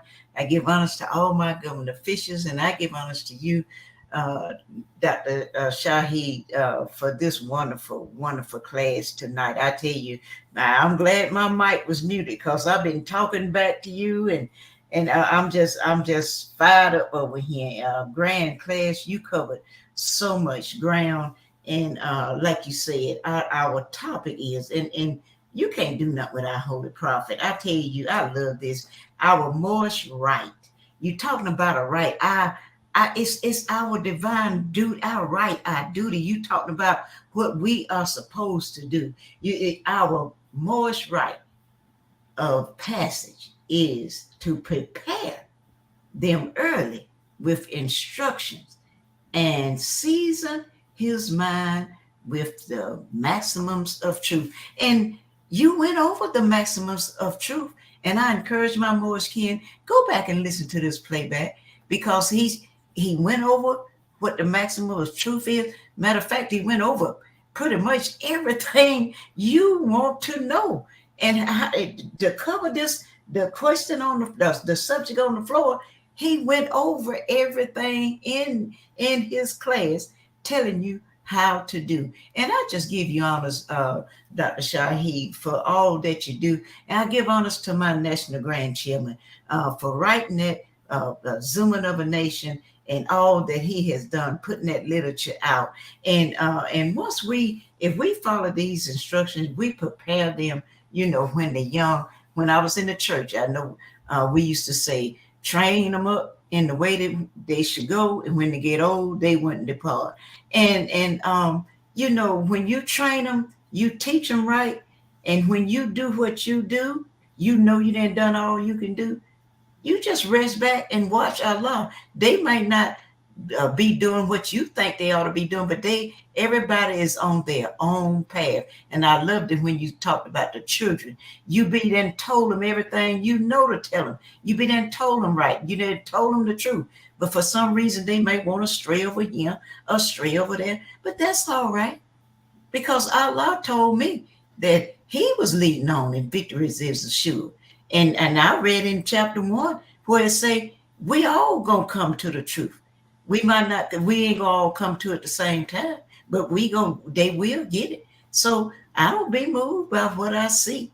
I be moved by the great God of Allah and what he said in his teaching and our holy prophet. I love my holy prophet. And I'm going to leave it right there because I know other Moorish kin want to say, I could say a whole lot more, but that's where I'm going to stop at right now. So gratitude for letting me share. I just wanted to let the Moorish family know that I'm here. Islam, gratitude, God, man, for letting me share. Peace and love. And gratitude for sharing, I always like to emphasize that our teachings, the social duties, they come from what we call the Sabbath teachings of ancient Kemet. And the source, through our research, tell us it comes from Pharaoh Akhenaten, the fourth. This is what the source says. And so it shouldn't surprise us that we have these teachings that we have. So whether ones know it or not, the whole Moorish Holy Quran is Kemetic, because the 18 years of the life of Yehoshua, whom you know as Isa, or Jesus, or Yeshua, he was being taught as a seed from the age of 12 all the way up to that missing period that you find in the Bible or the Piscean records on the Egyptian master. So if that is Kemetic, as far as his teaching, him, John, his auntie Elizabeth, Mother Mary, and then you have these same chapters, now we see why Prophet Noble Drew Ali was the Egyptian adept. He brought us the Sabbath teachings. Islam. Is there more that would like to come forth and exercise their fire? Islam. Islam, Brother Muhammad Bey. Gratitude, peace, and love, grand man. Islam, yes, I'm Dr. Joe Hamid Muhammad Bey, the South Carolina consulate. And I want to rise in the spirit of love, truth, peace, freedom, and justice, and give praise to our Father, God Allah, who is the best knower and arranger of all things. I want to give the highest honors to our prophet, Prophet Noble Drew Ali, who is the last prophet of this new era of time now. And I want to give honors to our Moorish American government, our Moorish American nation, and everything Moorish. And I want to give honors to you, grand man, for bringing forth this grand magnanimous class for teaching, as it says, on the principles of the rite of passage. And I want to give honors to everything more. So we'll give honors to those that spoke before me and those that will speak after me. Like you said, Grand Man, you covered a lot of ground as always. And, our Moorish rite of passage is to prepare them early with instructions and season their minds with the maxims of truth. When I reflect upon this verse, my brother, and I think about us as a people, when it talks about prepare them early, see, the reality is, and this is not an insult or to play down, but the reality is that even though many of us are so-called adults in the physical aspect, because we have lacked the knowledge of the truth of our history, of our culture, of everything that would make us mature, we are like children. We're in an infantile state. You mentioned the whole thing about mental slavery. Well, mental slavery deals with the lack of proper development of the mind, the ability to think properly, the ability to discern properly. One of our predominant brothers put it this way. He says, we suffer from a thing that's called an paralysis of analysis, meaning that we have a problem when it comes to analyzing or distinguishing truth from falsehood. So we too are being prepared. See, the prophet brought these lessons, and what did he say? He said, I come to teach me, to teach you, to teach us, our people, how to be ourselves, because we want ourselves. That's that state of mental slavery. So, in our teachings, we say, well, there's no strange happenings. So this is all a part of destiny, that the prophet came at the proper time. It wasn't, something that just took place haphazardly, you see, because our ancestors talked about it. It's the fulfillment, right, of this particular era of time that we're living in. We're talking about the cultural rites of passage, our cultural traditions and customs, and our principles by which we live. And I just want to read a few things, right? Because I know the Moors want to get in. This is coming, family, from the United Nations Declaration on the Rights of Indigenous Peoples. And this is also dealing with preparing us, right, as being in a state of mental slavery to maturity. I'm starting with Article number 3. It says indigenous peoples have the right to self-determination. By virtue of that right, they freely determine their political status and freely pursue their economic, social, and cultural development. Article 4. Indigenous peoples, in exercising their right to self-determination, have the right to autonomy or self-government in matters relating to their internal and local affairs, as well as ways and means for financing their autonomous functions. And finally, family, this is the one that hit it for me. Article number 13, especially in this subject matter that our beloved brother brought forth. Indigenous peoples have the right to revitalize, use, develop, and transmit to future generations their histories, languages, oral traditions, philosophies, writing systems, literatures, and to designate and retain their own names for community, places, and persons. That's the whole thing that our beloved brother was teaching about. See, the maxims of truth. See, everything is based upon truth. Without the truth, we will never be free. That's why it says, right, we shall know the truth and the truth will make us free. The truth is the only thing that never changes. See, and to know the truth, because God is truth. And truth is God. So when we know the truth, that means we know God. And that means that we know the God that's within each and every one of us. So now we have the knowledge of our true selves. And we can never be enslaved by something outside of ourselves, a culture, a so-called education by other people. Islam and gratitude. Grand class, grand man. Thanks for letting me share. In Islam, gratitude for the measure. Praise be to Allah. Islamism without the schism. All right. Is there any other more who would like to come forward? Islam. Gratitude. All right, brother Marvin Evans Bay, we'll get you first, and we'll get the brother Asher Smith Bay, as well. Islam, this is a grand draw, and we'll give an extension on a few minutes so the ministers can get in here. Islam, go ahead. Islam, gratitude. Yeah, this is Dr. Marvin Evans Bay, Consul General of the Texas Council. Rising, giving all praise to the great God Allah, giving highest honors to his prophet, our prophet, Noble Ali. Al-Hajj Sharif Abdullah Ali. I give high honors to our theocratic government, our Moorish American government. I give high honors to this class, our Moorish perspectives class, as well as I give honors to you, Dr. Shedu Amintia Moezi Sepsuel, for hosting and instructing this most powerful and uplifting class, this Moorish perspectives class. As well as I give honor to all those that aided in bringing forth this class this evening. I give honor to all the more that get their measure before me, and all that will get their measures after me. I give honor to everything that is Moorish. Our flag, our seal, our emblem, our divine constitution, our holy Quran, our book of Ali, our 101s, 102s, our exhuming of the nation, all of our divine revelations. I give honor. And this is a very powerful class. Speaking about our Moorish rite of passage is to prepare them early with instruction and season their minds with the maxims of truth. And when I think of this, and I reflect on everything that the prophet brought us, he brought us all of those maxims of truth. You know what I mean? And so when we live these truths, we begin to prepare those that come into our experience. Those that we can reach, however we may reach them.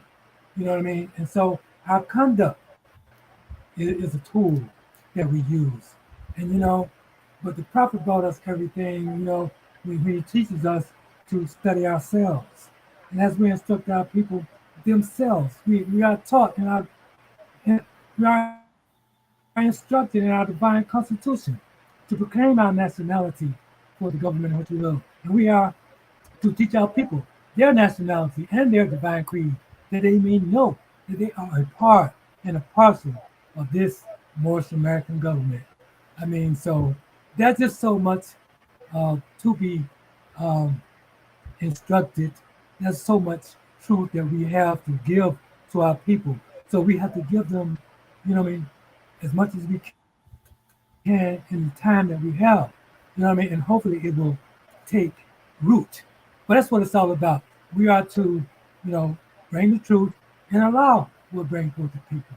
You know what I mean? And I say, praise Allah for you, for all that you do. You are tirelessly working to bring the truth to our people, to bring those and prepare our youth, young yet unborn. You know what I mean? Giving them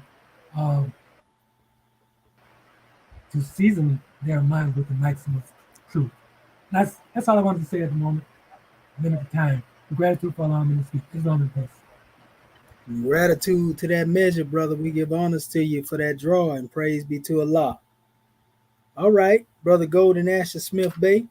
Are you there, grand man? Yeah, man, I'm here and everywhere. I just said peace, love, and love by all God, divine family. I always try to learn the love of the universe. And as I say, I keep the kiss, because like you said, we've been at the shores of Giant. And we, as I say, we're a divine family. And as I say, we move in unity. And I cross the T, and then, I don't have why, because I hear the family say, we're going back to the universe. We're going back to the UN, the noble universe. And that I hear the identity, so when we get back on top, we'll treat these ones nice. And what have done to us, everybody who doing us and do all kind of name to us. Because it's not, so many names, which what they give us is all I'm doing to every name. But as we're coming back within the purity of white, and white is purity, and purity is God. And as a family teach, we're the rulers of the universe. That's why we're going back to it and put things back in harmony. So that's it, the family is everywhere. Peace, love, and love by our God, divine family. One love. Islam. Peace and love, brother, for that draw and gratitude. Islam. All right. Is there any other more who would like to come forth and give their drawing?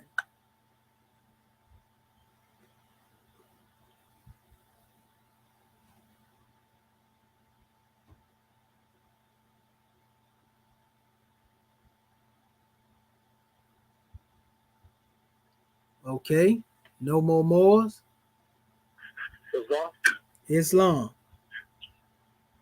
Islam. This is Dr. Maxims with the House of Tennessee. I'd like to rise to that matter praise to Allah.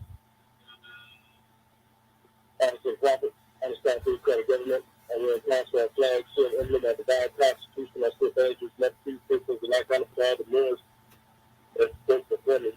All the ones that lived together, and I see you for this class. And, you know, I was listening to the grand legend, and it was crazy when you start talking about the right, like the rite of passage, and how we don't have a rite of passage, being underneath the NBC demonstration, but at the same time, our rite of passage was the school to prison pipeline. You know, you're not considered real, or you're not considered authentic or tried and true if you haven't gone through that passage underneath the NBC. I mean, you go back to that. And so when we're talking about, you know, even having principles of love, you know what I'm saying? We know that being underneath the Negro Black and Color Act, there's no principles there. We have underneath that act, the main principle that they try to push is no switching. That's the principle that they push. You know what I'm saying? And hustle. That's it. So when we coming into the actual facts of nation good, what nation good it is, this is being able to take all the things that were thrown away, set aside, hidden from us as being property, bringing that back into the aspect of what it talks about, what the topic is the character ability. And we know that in order to be a character, you need a set of principles in order to be a character. Those principles that we have here is love, peace, freedom, and justice. But the main one that is I feel like is elevated in the West is the truth. You know, and a lot of people, when you, like you said, when you express the truth, people get offended. You know, so, but why is you getting offended? Why do you think that, why are you geared or conditioned to be offended when someone tells you the truth? Why do you think that is hating? You know what I'm saying? It's not a form of hate. It's the fact that we done failed a long way. And the only way we can get back into the state of nationhood is by the purity of our principles. And people think that, you know, again, people get a misconception about what love, truth, peace, freedom is, and what it is. To get to those points, you have to have it against the bottom of the barrel. To know what it is, because you have to know what it's not in order to know what it is, in order to see it. You have to know what a good character is. You have to have had a bad character or been around bad characters and know what a good character is without doing. You know what I'm saying? You wouldn't know what, without pain, you wouldn't know what good is. That is, as the prophet so eloquently put in our Quran. So everything has its purpose, but we have been the ones that fly from pleasure because we don't know what pleasure is as being a free nation of people. We're having an upright character. Because what we thought was upright was actually a shovel that was digging us down further. And thanks to everything that has taken place, we have ones on the manifest that is you know what I'm saying, corralling the efforts of the prophet into the nationality and the nationhood. You know what I'm saying? We can see what it's going to be. You know, the prophet said this is destiny which is not uncertain, no unknown. So if it's not uncertain or no, that means it's like a neon sign. You don't see no freedom. And freedom don't look the same to everybody, though. You know, that's what I'm learning on my path. Freedom don't look the same to everybody. And so, the most we can do is just educate and grow with ourselves. And at the end of the day, it's about us as individuals when it comes down to these lessons. It's not about anybody else. You know what I'm saying? And with that, I leave it a couple pieces down. People are grateful for the grand demonstration. Islam. And gratitude, grand man, for that draw and Islamism. All right, we're gonna take a few more, and we're going at 9:15. We call it on the officials. Islam, Moors. Want to hear from our family. Remember, we talking about the future here. Our Moorish rite of passage, again, is to prepare them early with the instructions and season their hearts and minds with the maxims of truth. Islam, Moor. Islam, gratitude. This is divine minister Lincoln Warren Days in North Carolina territory. Once again, I rise in your praise to say, God, I honest to our prophet, honest to our citizens, our officials, our government, honest to you, Grammy, and honest for this class. And you know, you broke down very well how our rights and passions were taken away from us. But you know, today, we have our rights of passage right here through our Moorish American government. We have the Moorish American birthright of independence. You know, we must honor our covenants. We had the Holy Covenant of the Asiatic nations. We got the covenant of the great God, honor our father and our mother, that thy days may be long upon the earth land which the Lord, thy God of law, hath given thee. And we know that it's a right of passage to teach our children the maxims of truth, being based upon all Moorish Americans need to learn to love instead and know their higher self and their lower self.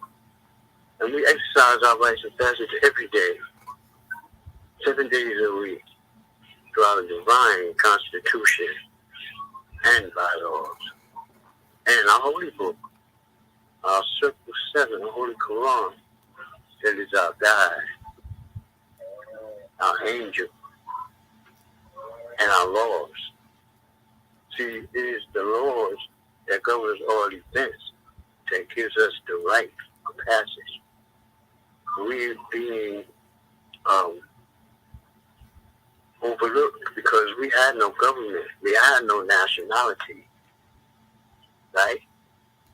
So now that we have a government, now that we have a nationality, the prophet lets us know that he came to save us, redeem us from our sinful ways. So we know today that we have to teach our children who is the great God. We have to teach the children that number one question in our question is, who made you? Allah, the great God of the universe, you know? And we have to let them know who we are, the spirit man. Because, you know, spirit man was the seed that proceeded forth from the heart of Allah. And we know that seeds are as perfect as the source from which they come. You know, so Allah, he gives us the possession of every attribute character of himself. Right? So we know that the seeds are as perfect, you know, as the source from which they come. They produce the qualities and character of their special seed. An apple seed produces apples. A pecan seed produces pecans. The seed of spirit man produces the spirit of the great God Allah. Because man is not the body nor the soul. He is the spirit and a part of Allah. And makes spirit man and God ordained to be the law of the plane of soul and the plane of things made manifest. These are natural truths that have been given to us, restored to us by our Father God Allah through our holy and divine prophet, Noble Du'ali. And this in itself, along with everything he brought us to save us as a nation of people, brings forth, it gives us our right of passage. Peace and love. Islam and gratitude for the measure, brother. Islam. All right. One more to give that measure.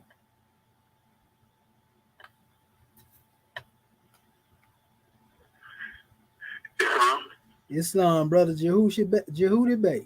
Go ahead, grand man. Islam, grief, Islam. I am Dr. Kula Jehudi Bey. Let's rise and give all praise to mighty God Allah. Give honors to Holy Prophet Noble Drew Ali. Give honors to Moorish American government, its officials, Act 1. Give honors to our flag, our seal, our emblem. Give honors to all Moorish Americans here, there, and everywhere, and all honors to all those who spoke before me, and honors to those who will speak after me. Islam, Dr. Shaheed, our National Assistant Grand Sheikh, to a grand demonstration that you brought forth this evening.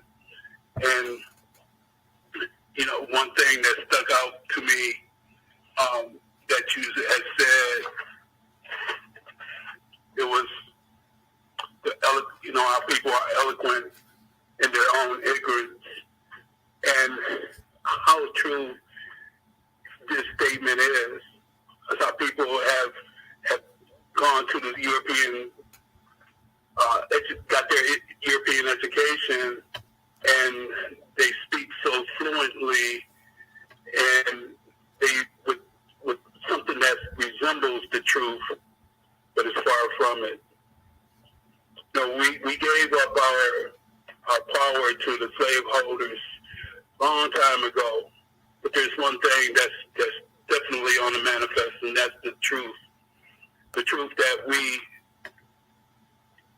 have not been, we will not be destroyed. They've done everything in their power to try to separate us from ourselves, taking us away from who we are and who made us, taking away us from each other. Father over there, mother over there, raising children on social media. How they've taken away our voice in the music. Now we're dancing to a mental slavery beat where we're destroying one another. This right to teach our family, to give them instructions. That's what we should be doing. And those that are outside the Moorish American government, we need you to come home. We need your truth. We need your experience. We need your wisdom. As a people, we're stronger together. And together we can teach our people the truth of who we have been, who we are, and who we will always be. God men, God women, doing all that has to be done, and having the principles to stand on. Islam, man, there's so much, Dr. Shaheed, I tell you, there's so much to go in directions to go with this demonstration. And I give so much love and honor to you. We love you here in North Carolina and in North America, period. And grand class, we love you. Peace and love, family. In Islam and peace and love, grand man. We give honors to your brother Jehudi, and honors to all of those who have spoken on this matter. We want to give honors to everybody out there in social media again, and just say praise be to Allah, Islamism without the schism. And we're going to go to the officials at this time. We're going to call on Sister Grand National Secretary of the State, Assistant Grand Secretary of the State, Sister All-Set Moon. Are you there, Goddess and Queen?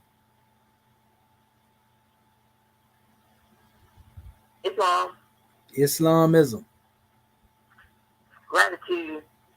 Let's certainly rise and give all praises to Allah and all honors to our Prophet Noble Drew Ali, honors to our Moorish American government, our officials of our government, and our citizens. Honors to God man, our National Assistant Grand Sheikh of Moorish America, Dr. Shadu Messi, I'm going to take the Shestawell, for opening our conference call according to law and bringing forth a grand Moorish perspective this evening. Honors to Goddess and Queen, our National Grand Secretary of State of Moorish America, Dr. Shepherd to become Bay for taking registration and reading our subject chapter of the week. And honors to Act 1, our National Grand Chairman of Moorish America, Dr. Alcott and Person Rich to become Bay and our National Grand Chief of Moorish America, Dr. Travis Minrael, along with yourself, National Assistant Grand Chief, and our National Assistant Grand Chairman, Dr. Rasul Simpson Bay. On our topic, our Moorish rite of passage is to prepare them early with instructions and season their minds with maxims of truth. And honors to our Moorish king that brought forth their grand demonstration of understanding and teaching our Moorish American nation and uplifting fallen humanity through these lessons that our prophet, these divine lessons that our prophet has brought forth to us and for us.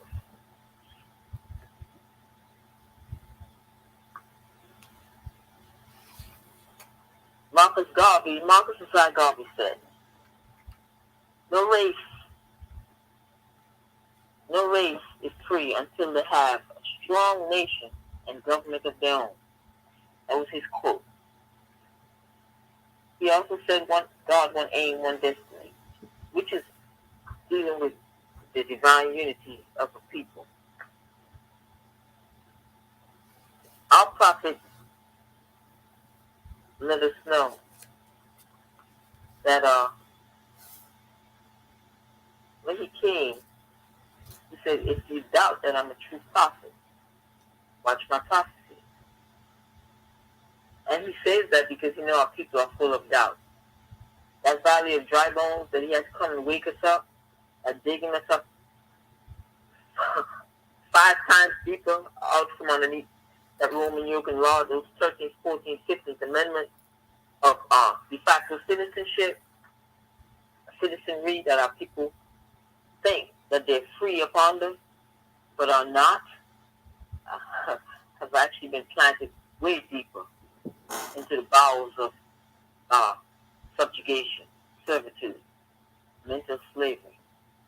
And so the lack of knowledge, and the brother just said it, that they're eloquently, I forgot how you worded it, but I just have to laugh because it's so true. And they don't realize they said they become eloquent in their enslavement or something like that, or in their mental slavery. But it's so true because they think that the degrees that they've gotten from Rome, they don't realize that's just a degree of a certain amount of knowledge. And it's not really the true essence of what Allah has deemed their purpose in life. It's just what Rome has given them for their own purpose, for their own upliftment, for the posterity of those generations to come, their children and their children's children. And so our people, now that we have to, our prophet tells us in Acts 6 to teach our people who they are, teach them that they're not Negroes, Colorados, Black people, Ethiopians. And so,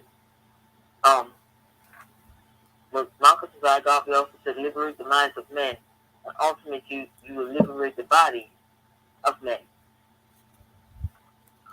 And so the reason why our prophet and his forerunner, Marcus Garvey, said these things is to continue to give us hope. That's why prophet said, let's hope be that beacon light. And I'm looking at these quotes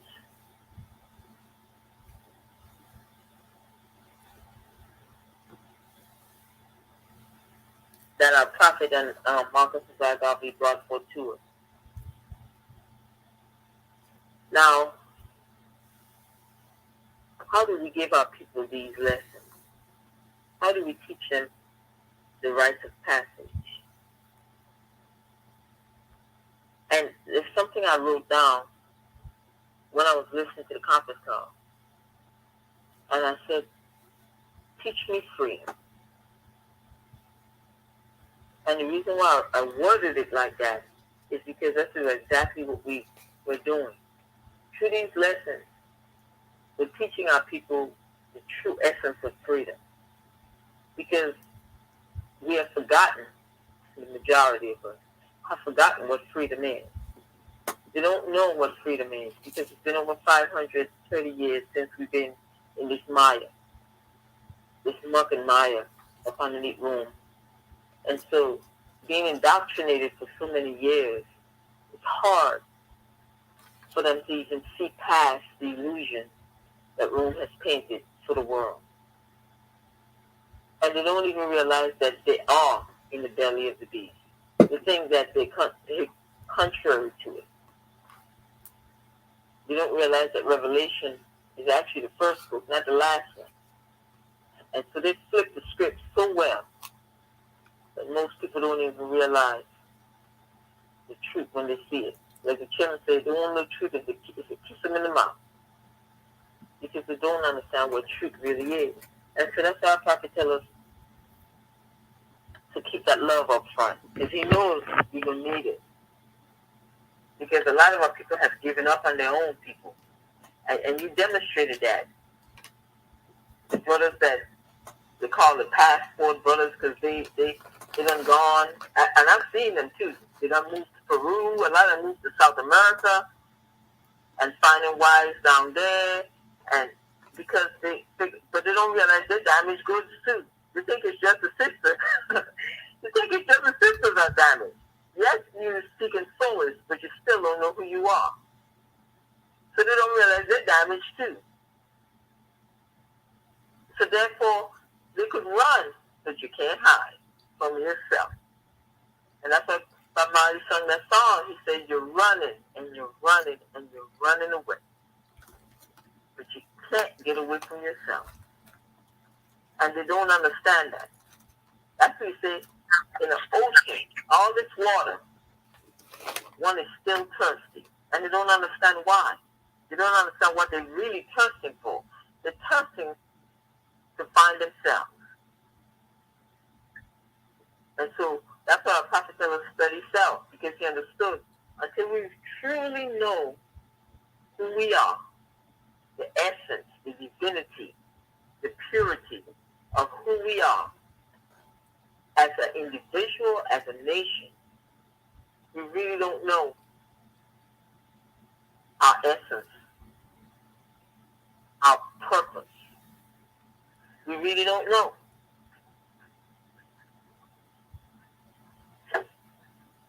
And so that love that our prophet tells us to have for each other, have towards each other, is what gives us the patience to be able to teach and to succor to their needs.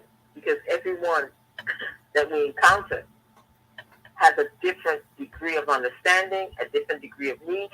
And so our prophet is constantly buffeting us and getting us ready for the masses. So when our brothers and sisters come into our nation, to their nation, to the prophet's nation that he put and established for us, we always tell them, welcome home.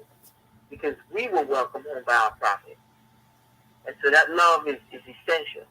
Because through that love comes the freedom, the understanding. Man, the will starts to rekindle and stops being sluggish. That gives one peace so that the soul could function the way a prophet know it can. Because with all this truth and all this divinity in these lessons, we unfold into the God that our prophets know that we can be. Islamism, gratitude for calling me forth. Peace and love to all my Moorish kings. Grand demonstration, Islamism. In gratitude for the measure, Sister Offset. Praise be to Allah. Islamism without the schism. All right. Let us call forth our beloved brother, National Grand Mufti Dr. Khonshu Ma'ak Herubay, the Royal Council. Islam, you there, Grand Man? Islam. Islamism. That's our religion, gratitude, grand one for this class and call us forth. we rise, giving all thanksgiving, adoration, worship, and praise to our Father God Allah, the great God of the universe, the most beneficent and the most wise. And we give the highest honors that we can give to his prophet. Our prophet, the last prophet in these days and in these times, Prophet Nusra Ali, Sheikh Sharif Abdul Ali, the savior of humanity. We give honor to his forerunner, Marcus Mosiah Garvey, and we give honor to his government. Our government, the Moorish American government, the government in which we live, according to Act 6. We give honor to the officials of this said government, our divine ministers and swift angels, our mufti, royal council, and secretaries. We give honor to our citizens, the Moorish Americans. We give honor to our flag and our divine constitution and our laws, our Holy Quran, our Grand National Seal and Grand National Emblem, our Book of Fire, the Exhuman of a Nation. We give honor to everything that is Moorish. We give us personal high honor to you, National Assistant Grand Chief, Unity and Mentorships. We are bringing forth this grand Moorish perspective. Give honor to all of our Moorish kin who have spoken before us, to our Moorish kin that will speak after us. We give honor to you, angels. We continue to give the honors where they're due and honor all true divine prophets. And we give honor to our ancestors as they have come before us, leading the way. And we are them today without doubt, contradiction, because no one has the power to change man from his nature. Praise Allah. I just love the way his brain works. National Assistant Grand Sheikh. I mean, it's been a grand class. You know, the prophet said made it, simple enough for a baby to understand, and that's what you did. You made it just that plain, and our Moorish kin added to the measure. And I think that, as we look at, seizing our seeds, our children, with the maxims of truth, and understanding that, there's supposed to be a rite of passage. There's supposed to be, think of that whole demonstration of rite of passage. It's a set of skills or knowledge that one has to acquire and be proficient in before moving to the next level, the passage through the gate to the next level. And, coming up in under slave thought pattern, we had some good right passages. We had we got to tell our children that, the understanding about how to deal with the police. You got to tell them about when they go into the street, not only properly looking for ways before you cross, but being aware who you talk to, your surroundings. And so, these things, to me, are a set of skill set, knowledge, things that had to be learned in order to go out into this world, European round world. And we have, for the longest time, especially in this captivity, prepared our children with the best tools we could to try to operate in a system that was set up for our downfall, that was set up for our free labor. But it's now, now that we have a prophet that's come and taught us the truth of the matter, now we can truly give our children the proper information, the truth, as you stated. Season 1, the maxims of truth that are universal, that go beyond the mere opinions of man, because there's certain things that have to be attended to in man's thought and woman's thought, as far as not only the self-preservation, but self-elevation and the coming together of the family. Because, as you stated, dealing with social duties, we are here in the bounds of society with each other to enjoy these things, the reciprocal help, the mutual obligations that we provide each other with in these bonds of society.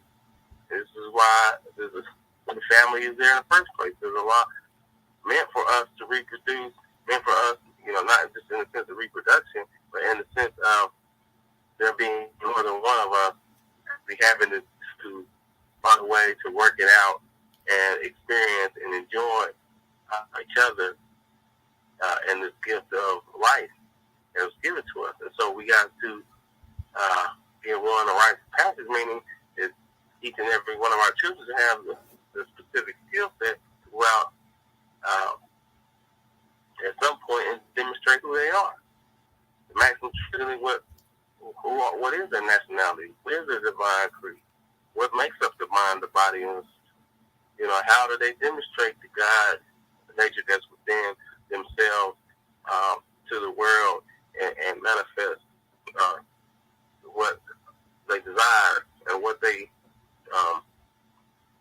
are passionate about in the gifts and talents that was given to them by Allah. These are the things we definitely have to prepare them with in order so that they can do that and be the message that they bring. And that's where we have to give one the truth of the matter is that, no other people have come for you to claim you, to bring you under shelter, under their banner, under their flag, under their nation, and call you their own, and provide you the help and protection and inspiration to be the best that you can be. And that is the truth of the matter is because you are your own nation of people. We are one people, our own nation of people. And we have our own history, our own common background and thought pattern and way of doing things that we must bring back to the forefront. And that's the truth of the matter, no matter, how one likes it or not, or whether one thinks it's truth or not. That's what it is. That's what the other nations of the earth are demonstrating. No matter how you feel about it, everybody else in the situation is demonstrating that this is how they're going to treat you. And so, we have to be aware and teach our children that this is how they're being treated. As long as you claim the Negro, Black, and Colored, you are less than a citizen, second class, or even less than that. You're demonstrating property. And no one in the world is going to respect that. No nation in the world respects that, as they have shown in their actions. And so the truth of the matter is that we have to come together as a nation of people so that we can be respected not only amongst ourselves, but amongst the nations of the earth. As a people who have principles and standards to teach their children how to come out and do that righteous passage they do in the United States as far as their righteous passage is sending one through their K through 12. And when you come out in 12th grade, you are ready to be a cog in the wheel of the society. And that's how they go. They say, well, you got to go through this. K through 12, that's all the time we need to program you and indoctrinate you into this system that we have of capitalism, and then you're ready to go. Anything else, we can provide for you.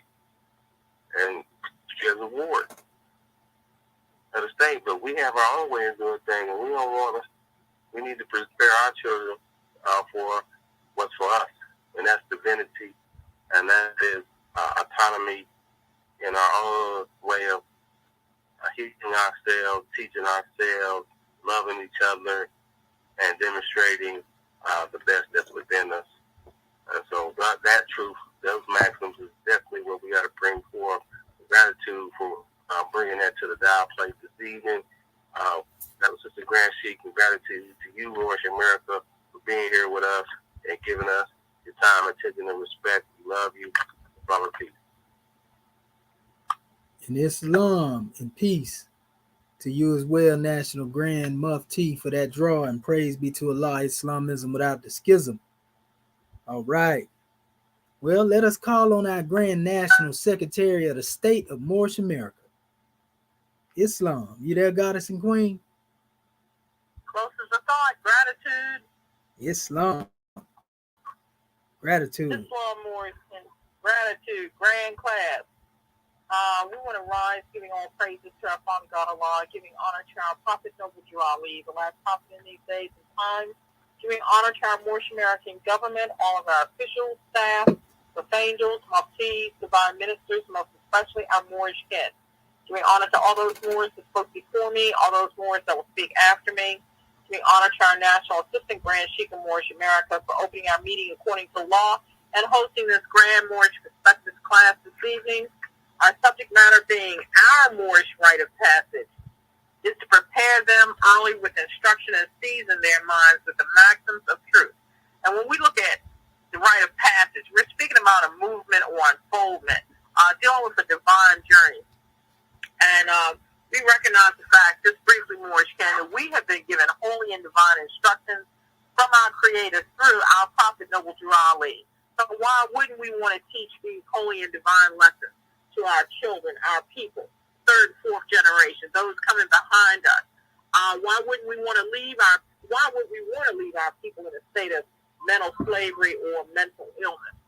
So when we look at the fact that the key of civilization and the study of self, this is part of the maxims of truth. Learning how to be a friend of mankind, learning how to love instead of hate, lessons of self-mastery, how to build character. You know, these are the things that our ancestors brought and left to us, that our prophet brought to our attention, letting us know about our history, our culture, how to maintain a state of peace, no matter what is occurring outside of the self. These are our treasures of a people. These are our riches and wisdom. So, indeed, we honor all books of truth. We have to be able to see from the level of divinity or the universal order of things, not getting hung up in various sects and things that lead to division and stunning one's own growth. So these are special lessons breed unity, responsibility, self-determination, race pride. You know, so we're about teaching the future guidance of the nation. And we got to get away from that selfish self-thought pattern, because we're here to serve humanity and pass these lessons and degrees on. But in order to pass something on, we have got to make it applicable to the self. So, indeed, it speaks about it takes a village, where we recognize the fact that it takes a nation. And we have got to be able to go through the open way provided to us by our Creator. So gratitude, Moorish, for calling me forth. Much peace and love to all of my Moorish kin. Gratitude, Grand National Secretary of the State, for that drawing. Praise be to Allah, Islamism without the schism. And we just want to say, oh man, it don't get no plainer than that. And also to our Moorish kin, you know, calling on the station, you know, of a particular portion of being brought forth, you know, in the paths that we spoke of previously. It tells us one must be uplifted from a poverty-stricken acceptance and a state of mind, because that's mental illness too. People thinking, we ain't got this, we ain't got that, we need this. That's mental illness. There is no virtue in being in poverty. So thinking in poverty, there is no virtue in that. You got to be the God that you are. Being industrious and accomplishing your desires, and wealth, generational wealth will come. That's Ifa principle. You know, in the Piscean record, they say, what? Love not sleep, lest thou come unto poverty, open thine eyes, and thou should be satisfied with bread. Proverbs 20:13. Then let's go to Kemet. Be diligent as long as you live, and always do more than commanded of you. Do not misuse your time while following the heart, for it is offensive to the soul to waste one's time. And do not lose the daily opportunity to increase that which you have. Tahotep. Last but not least, African proverb, poverty is slavery. And that's from Somalia. So it's all about the way we think, family. Islam, we love you. Let us go to our Grand National Chairman, Dr. Akin Acton Pert M. Root to come and bake. Man, please. You talking about one guy, some generational wealth up there. Islam, Chairman, you there? Man, I wish a member would. Islam. Islamism, grand man. Islam. I'm glad to give praise to Allah, not the Prophet Noble Drew Ali, to my daughter Noble Drew Ali, for bringing us everything that it takes to save us as a nation. I mean, he didn't leave out nothing. It's time to wake up, Moors, and be yourself. The master question for today, at any time, is who made you? Answer that. you know the answer to that, the rest is easy. A snake don't have a problem being a snake. A bird don't have a problem being a bird. A fish don't have a problem being a fish. Who made you? Islam is without a schism. Peace. Islamism. Don't get no plainer than that right there, Moorish Ken. Gratitude, Chairman, for that measure. Yes, sir. Take a Moorish American to teach a Moorish American how to be a Moorish American. Got to know your environment, family. We ain't a product of the other, even though they told us we was. Islam. Well, all right. Our National Grand Sheik, we know he ready to come up in here now. Goodness gracious. Islam, Dr. Serapis Amin Rael, you there, Grand Sheik? Straightforward. Uh-oh. Forward ever, back with never. Islam, we truly give a lot of praise for this grand lesson and for sending his love thought, Prophet Noble Ali, unto us to set us all free. Thank you, Prophet. Honors to our officials and our staff, as well as our Grand Mufti, Sister Grand Mufti Corps, the band ministers, student ministers alike, Royal Council, sympathizers and supporters, everything in the Moorish Paradise. And we have a grand demonstration this evening, and we're looking at the truth in science of the holy breath, and the fact that before we were truly awakened by the great God through his mighty angel, we was in the slave camp of Satan. This one had us doing all kind of things that was ungodly. And this is because we never had a true sensing of self. And we found out when we were blessed that there was two selves, the higher self and the lower self. And the angel instructed us to get rid of Christianity because that is what enslaved you. And because it had somebody dangling on what's supposed to be a cross and giving us the sign of death, because one was on the cross and it symbolized death, and we're supposed to usher in our hope of death and never have life. Well, he got beat out again because Allah, gracious as he is, merciful as he was, sent our prophet to us with our true self and showed us that we were not evil, wicked, and vengeful, that we're angels, and we were sent here by the great God Allah to rescue, if I can use that term, our brothers and sisters. How are we going to rescue our brothers and sisters? By teaching them to be the truth, by teaching them that there is a higher self and there's a lower self, and that we can overcome the lower self by being acquainted and identified with a higher self. Yea, mighty angels of the North Star, if you will, ones who are the children of the Most High. Brothers and sisters, we are. And this demonstration gives us an idea of what the Sheikh was saying, because he gave us the idea of all the lessons around the world.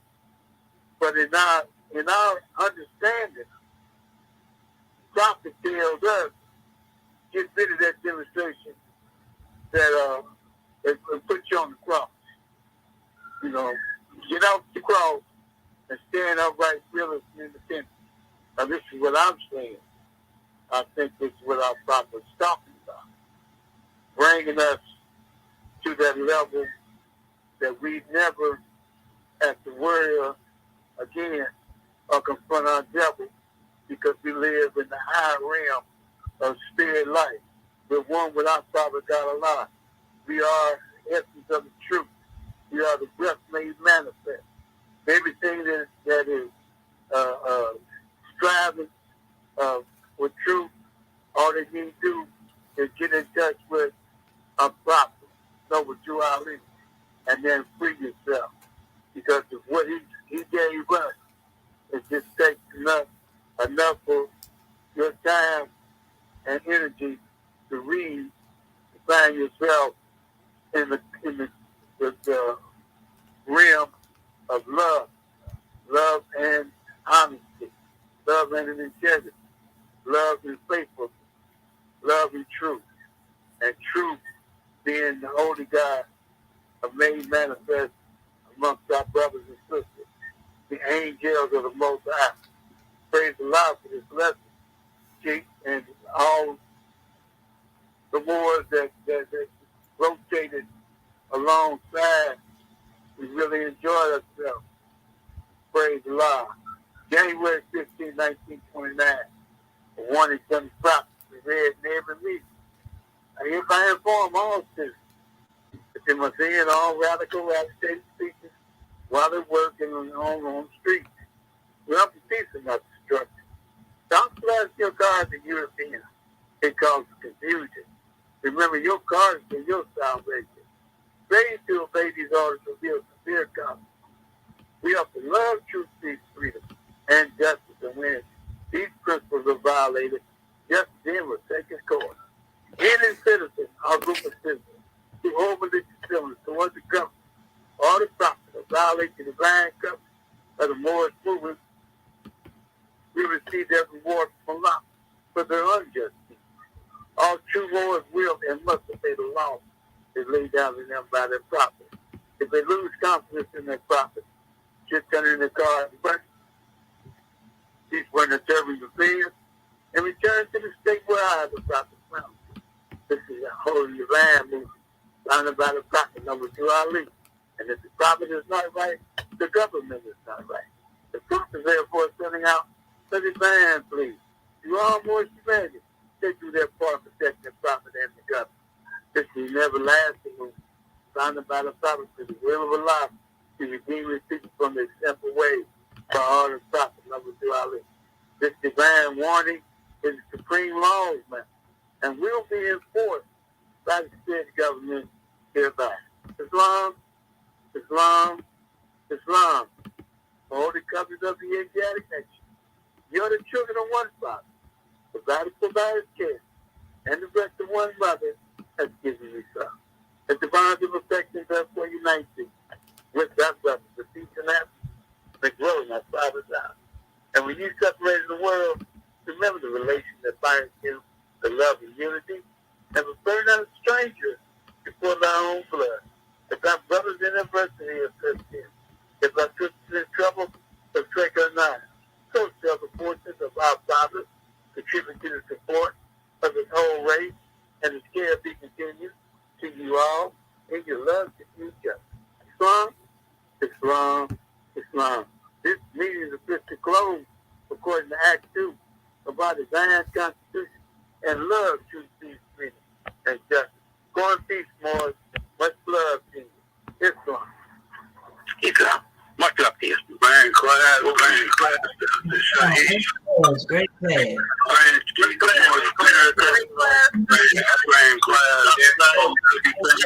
Long live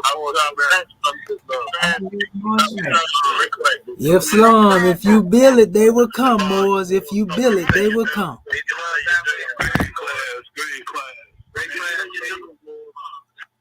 Islam, we love you, Moors.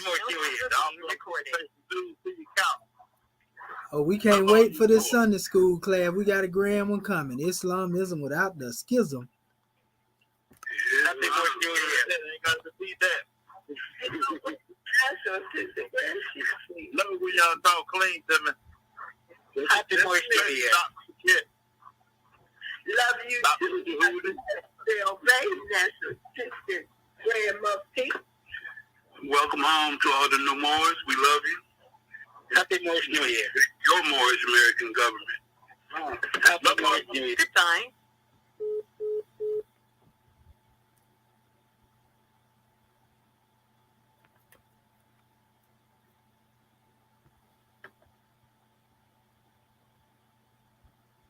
All right, family. Peace and love to all of our family out there. You know, everybody that showed up. It's an honor to hear from our family, and keep coming in. We got measures to keep bringing forth to our people. We're going to keep uplifting fallen humanity and giving them, you know, necessary information to bring them out of the quagmire, you know, of darkness, so to speak, because that's what our people been affected by. You know, we here to uplift fallen humanity and give our people the truth and nothing but the truth. So help them that they may be able to exert that God power that's already in them. You know, and so we got to pass this down generation to generation, family. You know, no truth contradicts another truth. And we just got to be on the manifest to keep giving our people the truth. And all is well. So that being said, family, we'll see you on the next draw. Peace, love, and law at all costs. We love you.